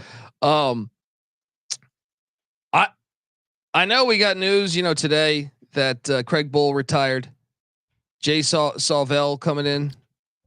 Now, I know perfect transition. This has been their defensive coordinator for years. I'm not worried about this at all. All right. And I know you got Spencer Danielson from Boise State. They went with him. The interim coach went undefeated. He was their DC. Played at Boise, I believe, or coached. No, he didn't play at Boise. He coached at Boise in the last Peterson years, I believe, or maybe the Peterson and Harsin years. I don't know. Anyway, he's their new head coach there, right? How old is Danielson? He's 35. Yeah, and obviously he looked pretty fucking good. Now Taylor Green's in the portal, which is a big problem, but not that big, maybe, because that other quarterback they were playing this year when they benched Green looked pretty good. I think he was a true freshman too. Yeah, and then you add in Sean Lewis to San Diego State, and then Bronco Mendenhall to New Mexico. And my point is, with Washington State and Oregon State playing a Mountain West schedule, even though they're not in the Mountain West. What do they do? Like a 6-1 or 7-1? Right? This conference is going to be the favorite to get into the New Year's Six. What does 7-1 mean? They're getting seven Mountain West teams. 7 Mountain West teams. Okay. From both of them. Yeah, and then they play each other. Yeah, I think that's what. With 4 non. Well, yeah, I guess all the Mountain West technically non-con, but 4 others that they schedule themselves. Yeah, exactly. So, but I was thinking about this. I was like, man, the weak teams, Nevada getting Chote, who I think is a good coach, or Chote. I don't remember if that E is silent or not, but and San Diego State getting Sean Lewis, and then New Mexico getting Mendenhall. Yeah, I'm like, dude, this conference is going to be better. The conference was already probably the best one this year, especially with the American, losing those teams. So yeah, I think Mountain West is the conference, the G5 conference to beat. Dude, absolutely, they're going to be sending a team most years. So, dude, I think they can compete with that's a real, especially if Oregon State and Washington State end up in their conference, which I think is kind of inevitable. Yeah, right. You could make an argument that's as good as the ACC. You know what I mean? Long term, in a couple of years, does Oregon State, Washington State, what happens to their programs? Do they take a dip and be more like a Mountain West team? They've been too good for too long. I would imagine the facilities are probably too competitive. Well, I think Oregon State with keeping Trent Bray their DC, even though I wanted them to get Mendenhall, I thought that one fit. They wanted to keep that continuity there. I know the quarterback's left, but I still think that's a guy who's a former Beaver. Their defense has been really fucking good under him. I think he can maintain that success and maybe even be better because the strength of the schedule won't be as tough. And then Washington State, I'm a little more, I don't know, but dude, it's fucking wazoo. But that Mountain West is going to be loaded. Yeah. I think all of those hires, who's the worst coach in the Mountain West?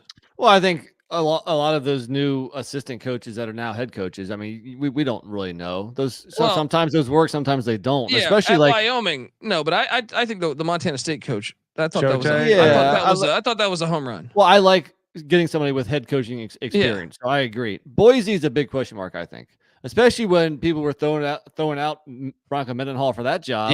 As well as Chris Peterson, or you heard some other big splash hires.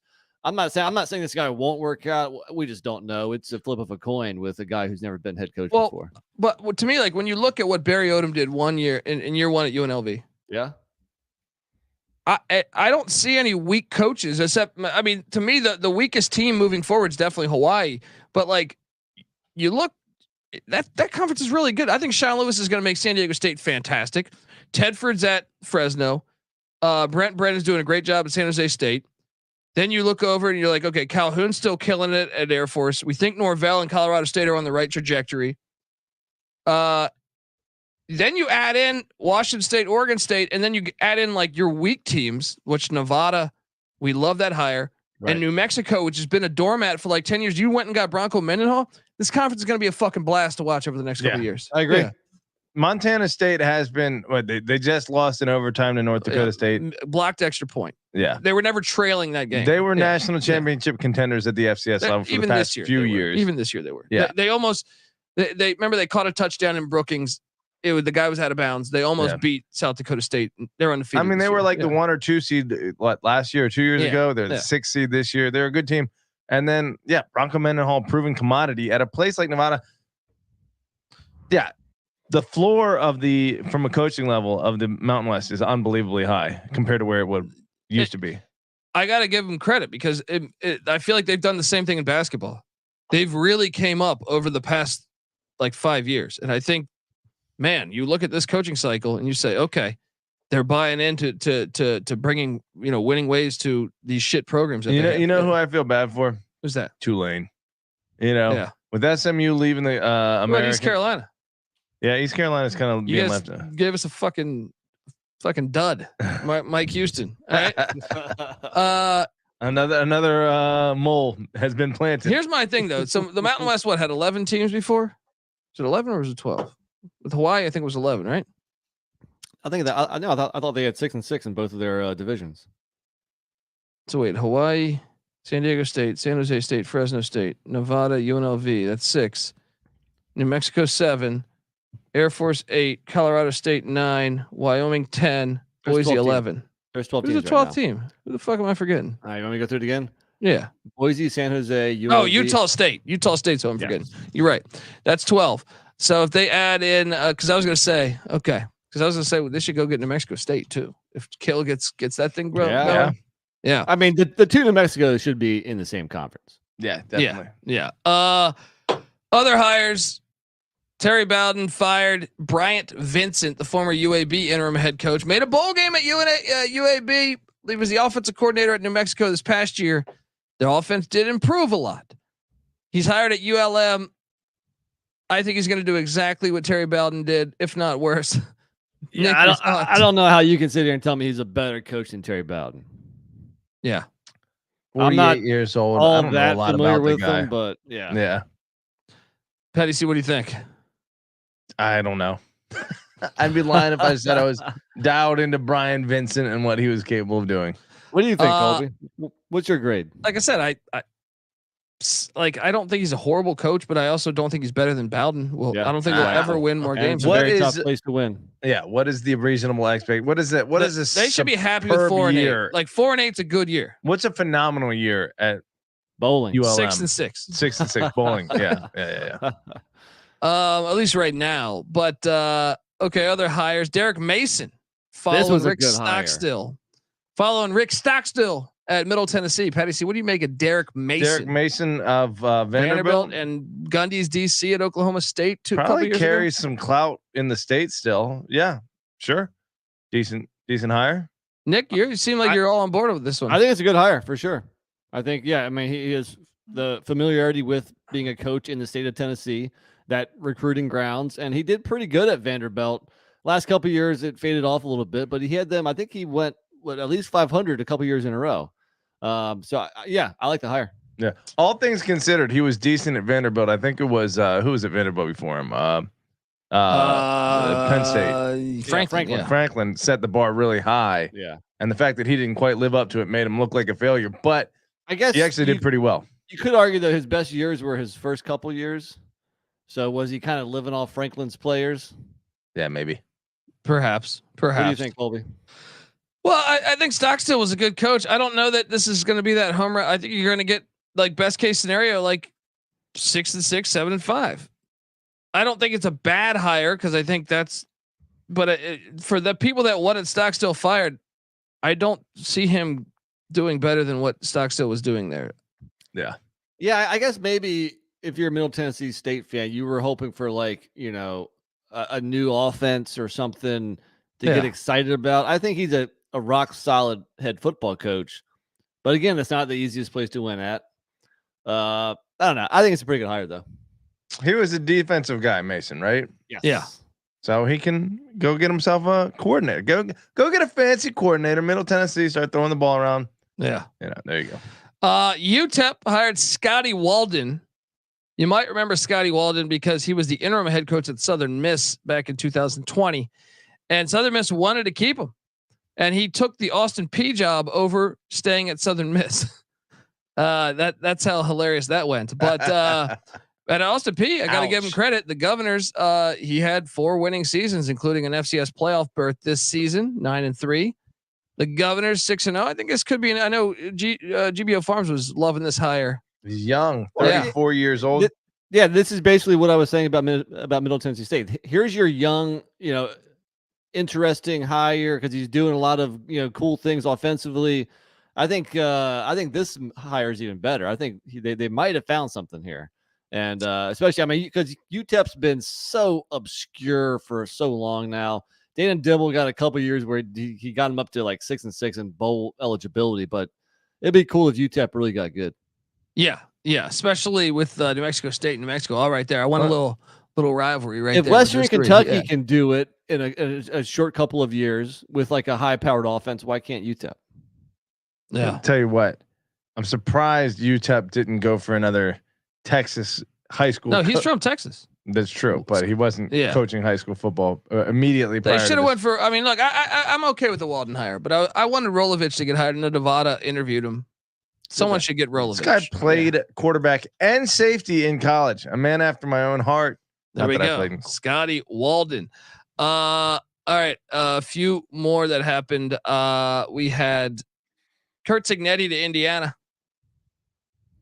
Nick, what do you think Curt Cignetti will do at Indiana? Nobody's been able to win at Indiana. Now, obviously, Cignetti's track record speaks for itself. I think it's a very good hire, but he has his work cut out for him. Petty, I actually think them getting out of the Big Ten East, that's a start. It's like we said with Rutgers.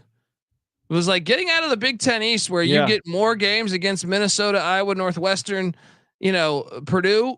Even though, yes, some of those are going to be Washington, Oregon, and USC and schedule wise, getting that triple death threat every year off your plate is a nice step in the right direction. Look, I thought, and maybe I still even do think that Mike Houston was building that program in the right direction until this year. This year sucked. Mike Houston or Curt Cignetti? Well, I'm comparing those two.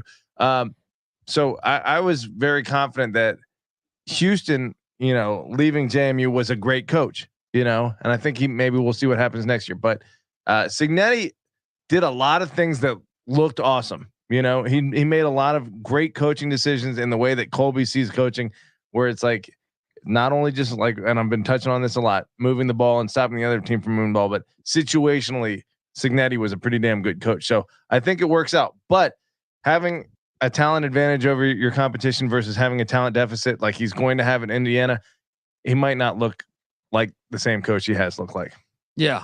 Now it does sound like Indiana's ready to take football seriously. So that's in his favor. Yeah. So I know we don't know about Salvell at Wyoming, but I kind of like it. This is a guy that's been with Bull for a long time. I kind of like it. He also was previously with I believe Dave Clawson at one point. So I kind of like the hire. Do we have a take on that at all besides just I think we've already touched on it. It's kind of like the Boise State hire too. Whenever you hire assistants without a proven track record, it's really hit or miss. Okay, and the final one, Willie Fritz to Houston. This is a slam dunk. Sure sounds like it. Fucking slam dunk. Because remember, people don't realize that maybe Willie Fritz was at Sam Houston, killing it, won a national championship there. 63 years old. That's what I'm saying. You get him for 10 years here. He's gonna make this program nasty. He might even get you Michael Pratt this year. Does he remind you of Kansas? Leipold a little bit, dude. I think this is one where the Houston, they were considering Cliff Kingsbury, and I was like, what are they doing? Getting Fritz. I actually think man, the Big 12 is going to be so much fun to watch. Whittingham against Leipold, Fritz against Kleiman, Prime against Gundy. You know what I mean? Like, this is going to be great. Some personalities. Yeah. What do you make of this hire, Nick? No, I think it's a great hire. Yeah. I mean, he's won everywhere he's gone. Right. Let me say no more.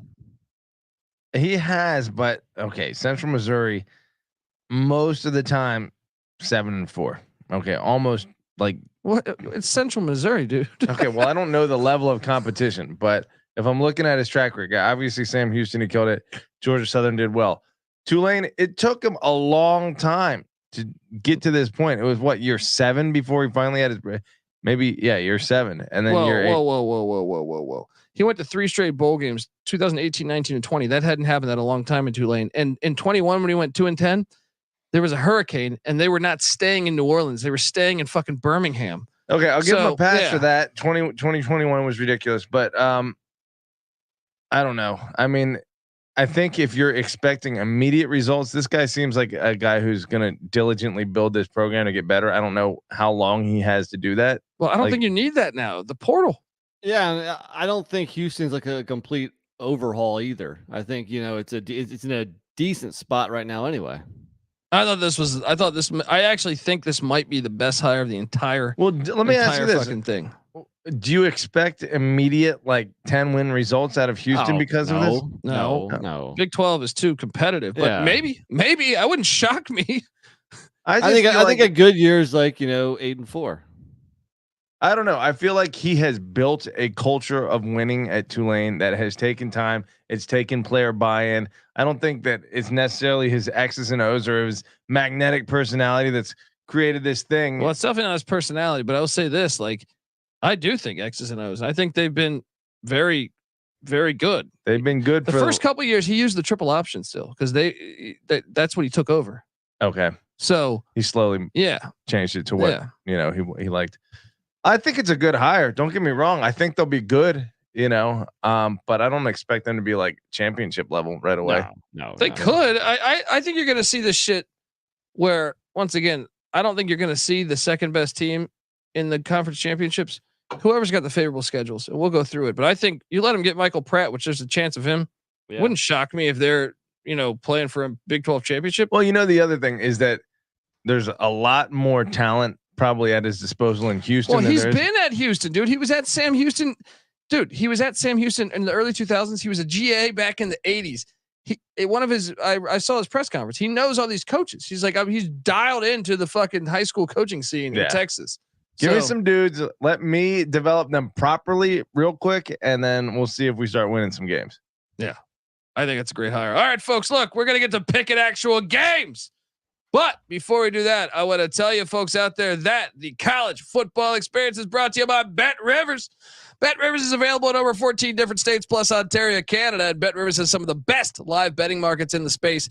Their betting menu is second to none, including a ton of props. Sign up using our link to get a risk-free bet up to $500. Just go to sportsgamblingpodcast.com/BetRivers at sportsgamblingpodcast.com/BetRivers. Problem with gambling, call 1-800-GAMBLER. We're also brought to you by Underdog Fantasy. Underdog Fantasy has a way to play alongside your favorite fantasy players all season long. They got NFL, they got NBA, they got NHL, they got college basketball, and you better believe they got college football as we go into bowl season in the FCS playoffs. Simply pick higher or lower on your favorite players' fantasy stats and cash in, folks. So watch along, make picks, and maybe make a little extra cash over on Underdog's mobile app or website, underdogfantasy.com. When you sign up with the promo code TCESGPN, Underdog will double your first deposit up to $100. And get this, not only will that happen for you, show me a screenshot of you signing up at TCE on SGPN at Underdog Fantasy. And we're going to enter you into a rigged, raffle where you're going to win a college football experience t-shirt. Let's go. Underdog Fantasy, promo code TCESGPN. All right, we are back on the college football experience. We got games Friday night. And look, I know Weehawk's asking about Kerwin Bell. Will he be staying at Western Carolina? Western Carolina had a great year, but they choked the game before the playoffs, losing to VMI. That actually probably a good thing for you this year. Retaining him. Yes. I know that sucks what happened, but I do think you're going to get him at least next year. But if you make the FCS playoffs next year, we saw Gardner Webb lose their coach Trey Lamb to East Tennessee State. I think the way that Western Carolina was scoring points causes a ton of attention to your program. Mm-hmm. So I would not be surprised if Kerwin Bell, especially knowing Mike Houston could be, he's coaching for his job next year. So you let ECU lose that game, they might take a shot on Kerwin Bell. You let some of these other schools that we think will have some potential hot seat stuff. Georgia State, App State, not too far up the road, dude. And they're scoring major fucking points at Western Carolina. Some of those games, you're just like, whoa. So, yeah, I would be very concerned about keeping Kerwin Bell. Catamounts. They're in Cullowhee. So, all right, look, we got games, guys. We got fucking all right. Games. Let's play some games. Yeah, Friday night. None of this bullshit coaching talk and blah blah blah talk. Games. Is anyone still with us here? Here we go. Let's go. Yeah, Furman Friday night, ESPN 2, 6:00 Pacific. The Furman Paladins are catching 17.5 points in Missoula. And I got to be honest, I did the FCS show a couple days ago. Subscribe to the FCS College Football Experience. But when I looked at the weather then, it was saying cold and clear. But now I see a gigantic snowstorm coming in Friday. There is not a chance in hell Furman players are going to go up there and cover 17.5 now. I thought earlier I was thinking, man, if it just stays cold, I think they could. Now in the snow, no fucking way. I would be curious if we pulled up Furman's roster, if they had anybody that has seen snow, because I think it's all Florida, Alabama, Georgia, and South Carolina recruits. There may be an occasional North Carolina recruit at Furman. They're going to get fucked up. NC Nick, what are you doing here? I do think that the weather has to be a major factor in your handicap. Greenville, South Carolina is going to be in the 60s on Friday. And at kick, Missoula is going to be in the 20s with a chance of maybe some wintry weather as well. So I'd love to take my boys from the Carolinas going up there, but I don't think this is going to end well. I mean, it's not just the weather. How about the fact that Montana has won 8 in a row and the last 5 all by double digits against some pretty good squads like Montana State, Sac State, Delaware. Montana's on a roll now. They're not my school in the state of Montana. You know I'm a Montana State guy. I'm going to go with the Grizzlies. The big number. Fucking coward. All right. The hippies are dominating. All right. You know, most of this bracket has gone completely chalk with the exception of North Dakota State pulling the upset against Montana State last year. If that's even an upset. Still, the 2 seed Montana against Furman. This team hasn't let up more than 20 points in a game since mid-October. It's the weather turning cold up there. I think you're right. Those boys from South Carolina aren't going to be ready for it. Montana rolls. Gotta lay the fucking points here. Saturday morning, 9 a.m. Brookings, South Dakota. Nobody goes into the Dyke House and gets a dub. South Dakota State's laying 20 points. Now, this one, Villanova should be used to the weather. It's maybe going to be a little bit colder. High of 32. Though it's windy as fuck here. Brookings is the outdoor one. Outdoor here. Yeah. The Dyke House. It was great that the home games for these 4 games, 2 in South Dakota, 1 in Montana, 1 in Idaho. It's beautiful. It is beautiful. Yeah. Unfortunately, 2 of those are domes though. True. But it's okay because right here, I think Nova can cover the 20. They played at Brookings in 21, a lot of the same roster, only lost by 14. I understand the Jackrabbits are the defending champs and they look really fucking good this year, but I think Nova's they're a complete team and I think they can cover the 20. They still probably lose this game by 17, by 14, by 12, by 10, but give me the points and the Wildcats. And I got a little song for you.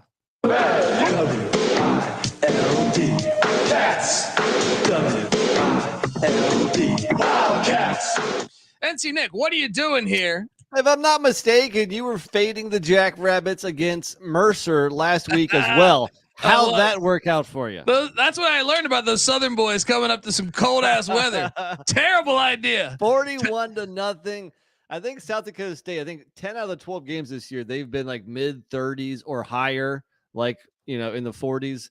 I just don't see how Villanova keeps pace. It's going to be close here, but I'm not fading Mark Gronowski, Isaiah Davis, the Janky twins at receiver, all those guys that we talked about last week. And we talked about them when we were covering the FCS in the spring in 2020. So, 19 straight home wins, 26 straight wins over FCS opponents, because last year they're undefeated this year.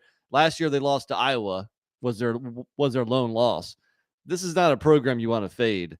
I'm going Jackrabbits. I'm on both the big favorites here. Gonna fade Connor Watkins. What's the number? What's the number? 20. I think it's too much. Yeah, I'm with you.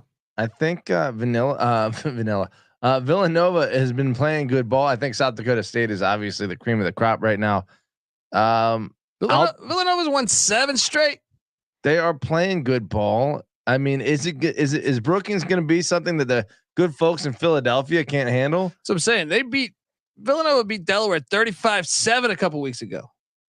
Elon 21-0. They whooped some good teams' ass. Yeah, that's too many points, guys. FBS football, the South is college football. FCS, the Dakotas.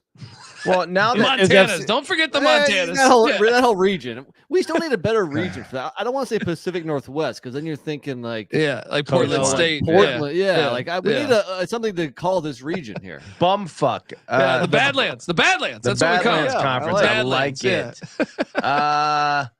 I've been to Badlands National Park. Yeah. Fucking awesome. Yeah. You know what? As much as I want to fade Northeast football here, I'm willing to do a lock battle if you guys are both on Villanova. Hey, let's dance. Let's fucking lock dance. battle. There we go. You know what? And since I'm not a little sissy boy, I want to take a shot. Spinal. You know, and why don't you take a shot to show your dedication? We got a lock battle in Brookings at the Dyke House. Pick Dundee and Patty C. Riding with the Wildcats. NC Nick going with the Jackrabbits. All right. Nick's ready to do this dance. And I think I am too. Oh, look at this guy here. Michael Walters never looked so gangster. That's All right. Here's an Old Forester for you. Hey, what do you got? Pass me that bottle right there. Yeah, right. Take a shot at this. I want to sip it. It's delicious. Classing it up. Well, I'm sorry you're too high class to have any shots. All right, sip your little beer. Can you go get me a shot glass? I'm shotgunning this for the old CAA here. Villanova still alive. Fuck your Howie Badlands. Long's alma mater, baby. That's right. Fuck your Badlands football. This is the CAA for you. There you go. YouTube.com/the college experience as Patty C doing a shotgun for Badlands football. All right. You know, Weehawk, who I think is the only one still with us because we know Weehawk's a big FCS guy and a solid American. He says the Northern Great Plains. Northern Great cool. Plains. I like it. I like that. Sounds pretty cool. Yeah. Speaking of the Northern Great Plains, in Vermillion, South Dakota, we got to go to Vermillion one day. All right, at the Dakota Dome on ABC, nationally televised. Let's go. Now they played in Fargo back on September 30th, and Aiden Bowman and the Coyotes went into Fargo and upset North Dakota State. And when you look at South Dakota State's season, their only two losses are to Missouri in a game that was closer. And the final score says 35-10. It was like a 17 or a 20-10 game for a while. And then they lost at the Dyke House 37-3. Those are their only two losses. They won in Fargo. Revenge. It's hard to beat a team twice, but they're at home. They're catching 6.5 as Cam Miller and the Bison come into town to take on the Coyotes. And you know that I love this South Dakota team because you guys know their football coach is Bob Nielsen, not Bob Nelson, Patty C, the great Tech Bowl player. That's right. Bob Nielsen. You know what I love about Bob Nielsen? He still rocks the tie, shirt and tie. Classy head coach. son of a gun. All right. Thank God the FCS still has soul. All right. Terry Bowden was doing that. Still, he was, and he got fired. They're like, yeah, this guy's not appealing to our students. Yeah. You know who also has soul? If you look at your phones, I texted you guys a picture of the South Dakota running back, Travis Thice, who happens to be a ginger with a mullet. Dog. Ooh. He is probably the new Lepke. And that is why I look, North Dakota State was trailing that entire game last week. Yeah. They found a way to get it done. I think the Coyotes have leveled up. This is a rivalry that goes back to the early 1900s. Give me the Coyotes at the Dakota Dome. Go. Ride that money line. But give me the 6.5. The only home dog on the slate. I'm with you all day long. Give me South Dakota as well. I mean, this would be like a turning of the tides in terms of, North Dakota State obviously didn't get it done last year, but maybe we consider that a fluke. Now is this epicenter of FCS college football officially in South Dakota. We will find out this weekend. And I mean, to cue it on that. I think tide turning. As I remember, I was raised in the desert, but tides kind of turn. It's easy to see a tide turn. I'm all over the Coyotes. Did I say those words? The fuck is that? Bye Bison. All right, I'm going chronologically. We still have one more FCS game, but We got Army Navy at noon kicking off here on the West. Folks, do yourself a favor and watch the greatest rivalry in college football. They've been playing since 1890. You guys see this line? You see this line? You see this total? This total is sitting at, I'm going to do a deep dive for you guys here. So it's 3.5. Shop around. There's flat threes out there. The winner is going to have a 6-6 season. These teams remain identical. No, they don't. No, they don't. And I'm going to get to this point here. This is what I mean, buddy, about how Army was doing bullshit before. All right. Jeff Monken realized that he would look, they were sitting there at one point at 2-6, 2-6, and they were passing the ball all over the field. Right. 12 times a game. No, I'm serious. Like go look at that's a lot for them. They got up to like 21 game, right? That's what I'm saying. And then you go look at the last dude against Coastal Carolina, their last opponent. They threw one pass and it was incomplete. Against Holy Cross, it was 6. Against Air Force, it was I think it was 14. Right? They have gone lower and lower and lower, and they're starting to win games. That's the result. Now, meanwhile, on the other side of it, the Navy Midshipmen have thrown the ball all over the fucking field. Have you seen their stats against SMU? How many times do you think Navy threw the ball? Double digits. 18 times. Woo! All right, dude. Please, I got it right here. The number of attempts per game in passing for college football. First least Air Force 8.3, holding it down.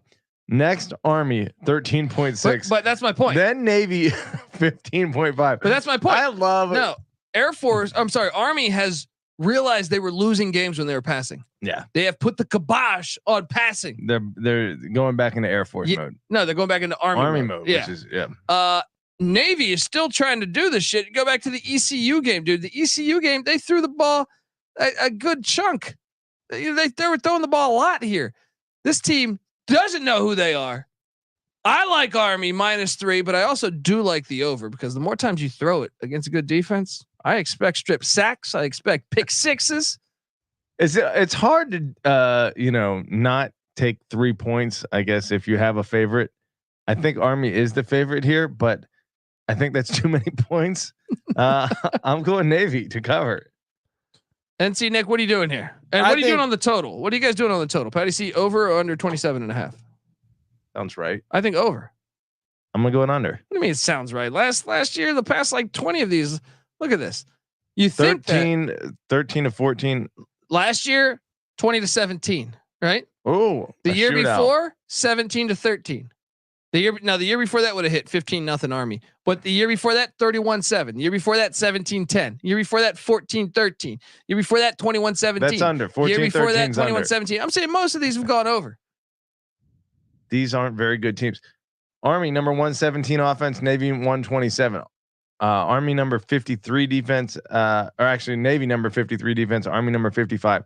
They're the same team. 13-13 is the final score, but maybe in overtime. Can't be 13-13. Yeah. The overtime puts it on the over, so I'll agree with you. We're going over. So Navy wins in overtime. No, Army pushes. 16-13 in overtime. Army wins. And see, what are you doing? You might here? find a 2.5 out there. When I saw it earlier today, it was at 2.5. So maybe Patty C. If it's at 2.5, who do you go?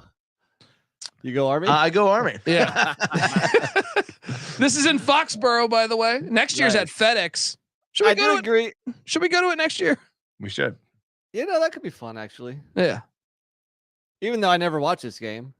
And I know you guys hate that about That's the worst take of all time. A very unpopular opinion is that I never really watch this game. I don't really look in today's day and age where we already saw half of Florida State's teams not going to be playing against Georgia, right? You even got teams on playoff teams transferring, by the way, right? Yeah. Fuck all that. Army Navy's what you watch. That's true. Yeah. A rosterly entirely intact on the second Saturday in December is an absolute rarity. In 2023. Oh wait, they have the whole roster and their whole coaching staff. Let's watch. Well, I do agree. I'm a lean on the over, but I like Army here. They're just the better team. I mean, if you look at it, they come into this game winners of 3 straight. They had some nice wins under their belt this year. They've beat UTSA, Air Force, Coastal Carolina. Navy hasn't beaten a team 500 or better all year. I think Army quarterback Bryson Daly, who I'm a fan of, I think he's the difference maker. The only thing that was kind of scaring me when I saw the 2.5 was that Army was laying 2.5, which was kind of a, I would like to bet if Army was laying 3.5, but I'm on Army here. Let's go. I like how it's that precise. All right. In the nightcap, 7:00 Pacific in Moscow, Idaho. The Kibby Dome was rocking last week. They should have lost. Southern Illinois missed. Southern Illinois wasn't trailing the entire game. Missed a field goal to win in regulation. It goes to overtime. And some way, the Vandals get the dub. But now comes in Reese Poffenbarger and the Great Danes. Get the fuck out of here. Yeah. Idaho laying 4.5. Albany's got 2 defensive linemen that have over 11 sacks this season. And they played with Jared Verse just a couple years ago, right? Poffenbarger and that D are going to eat. Let's go. Poffenbarger and that D. Dude, they're live. This is the dog. Albany. And look, if South Dakota State wins next week, they'd be playing Albany and Brookings. I think Albany is the most dangerous team in the left. I mean, I think you got the 1 and 2 seeds, Montana and South Dakota State. Yeah. South Dakota State being the 1 seed. And I think everyone's thinking North Dakota State's that wild team because of their history. I think Albany, the way they play defense. Albany's been playing great football. Yeah. Let me tell you this. All these teams, I guess, if you were to extend the Mason-Dixon line across the country, except for Furman, 7 out of the 8 remaining teams north of the Mason-Dixon line. Look, Northern football in December wins, and that's why the FBS sucks, because they're playing in fucking domes, and we see what the real deal about real football is at the FCS level. But last week was in Albany, and that's why Idaho loses. Yeah, it doesn't have an advantage here, although Albany wouldn't be particularly affected by the snow either. So I just think Albany's the better team. I do too. And yeah, I mean, they've dropped 41 points in back-to-back games. This passing attack with my close and personal friend, Big Poff, Reese Poffenbarger, they're gonna love playing some dome football. And I think Albany's, I think they're gonna win straight up. So definitely give me the points and ride that money line. Big Puffa, baby. I say lock this shit up. That's a lock right there. Hey, if Stone and fucking Labanowitz, yes, triple lock that boy. Reese Poffenbarger can become a fucking legend. Let's go. That is a triple lock, folks. You know what that means. Friends through eternity, loyalty, honesty will stay together through thick or thin. Before we get out of here, I'm not going to let you escape, guys.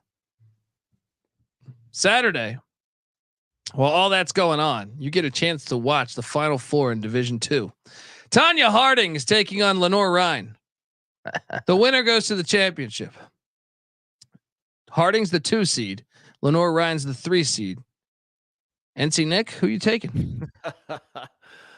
This game is in Searcy, Arkansas. I take it that's where Harding University is located. You're goddamn right it is. All right. So don't think you can just go into Searcy. I'm going Lenore Ryan. Lenore Ryan all day. If not mistaken, that's in North Carolina, right? Lenore Ryan. I think it is, right? Is that in North Carolina? Let's see here. Hickory, North Carolina. You goddamn right it is. Let's go Lenore Ryan. Nice pull. They will be squaring off. Patty C, who you going? Harding or because it's hard to go into Arkansas to their great stadium known as the Huckabee Fieldhouse. Oh, there's a lot of countryness going on with Harding. Hard to fade the Huckabee Fieldhouse. I don't think I can fade that. I'm sorry. Harding is winning this Harding's game. Harding's going to kneecap those Lenore Ryan peeps. Look, Lenore Ryan sounds like a little coastal elite school. It is not coastal. It's in Hickory, North Carolina, which is like on the foothills of the mountains. So you're damn close to the mountains. Also, Hickory sounds awfully red. I don't know. Redneck Division II football is great. Give me a Harding anyway. Well, on the other side of the bracket, you got Colorado School of Mines, the 1 seed, the Ore Diggers taking on Andre Reed's alma mater, Cutsdown. So Cutsdown's making that. Cutsdown is taking that trip all the way out there. Where the hell is Colorado School of Mines? In Golden. Yeah, you're right. Let's go. I mean, I think Colorado School of Mines is going to go chalk. Yeah, chalk. Agreed. Well, dude, I was drinking a Coors earlier. How am I going to not pick the team from Golden, banquet Colorado? beer? Yeah. Well, in D3, North Central, who played for the championship a year ago, they're trying to get back there, but Wartburg stands in their way. We're just listening to ourselves talk at this point. Who the fuck? What do you mean? We're picking games here. I don't know a goddamn thing about. Weehawk's listening. Weehawk is listening. Okay. He acts like he knows the FBS. Right? This fucking guy. He's like, I didn't watch North Texas all year, but he could pick that game. Well, damn it, you can pick North Central or Wartburg. All right. Who you taking? Wartburg. Yeah, on the road. Sure. No. Wartburg is at home, right? Oh, that's right. They are at home. Where is Wartburg? Kansas, right? It's Waverly, Iowa. Ooh, sounds lovely. Illinois, Iowa. Ooh, this is great. Yeah. You know what? I'm gonna go with the road team here. I think Illinois has a little bit more dog in them. And then on the other side of that, because I'll actually go Illinois too. I think North Central is going back to the championship. The other side of that is you get Cortland taking off Randolph-Macon, winner going to the championship. Give me the jackets all day. I'm all over the jackets. There he is. I know what their weight room is made of. Yeah, now he didn't fuck up in weight room. You screwed up and called them the Hornets last week, but they're no Hornets, but they're Hornet adjacent. So there you go. I'll Nicely get done. Macon too. All right, folks, and you can watch those games. I mean, they're all there for you. ESPN Plus. Coverage is fantastic, if I may say so. By the way, we got to have to do a health check on the TCE boys that are in Morgantown right now because they're getting ran out of the gym by Pitt. Didn't see that one coming. I expected NC Nick tweet to Moneyline Max saying ACC prevails. No, I as an ACC guy in December, it's just I'll wait until March. Look at him, folks. This is the college football experience. We will be back. I'll be back Saturday morning talking pregame show for all of these games, but also I'll be back tomorrow with CJ Sullivan, part of the college football weekend bombs. And we got some college basketball we're going to be covering as well. I'll be back tonight on the college basketball experience in about an hour and a half here.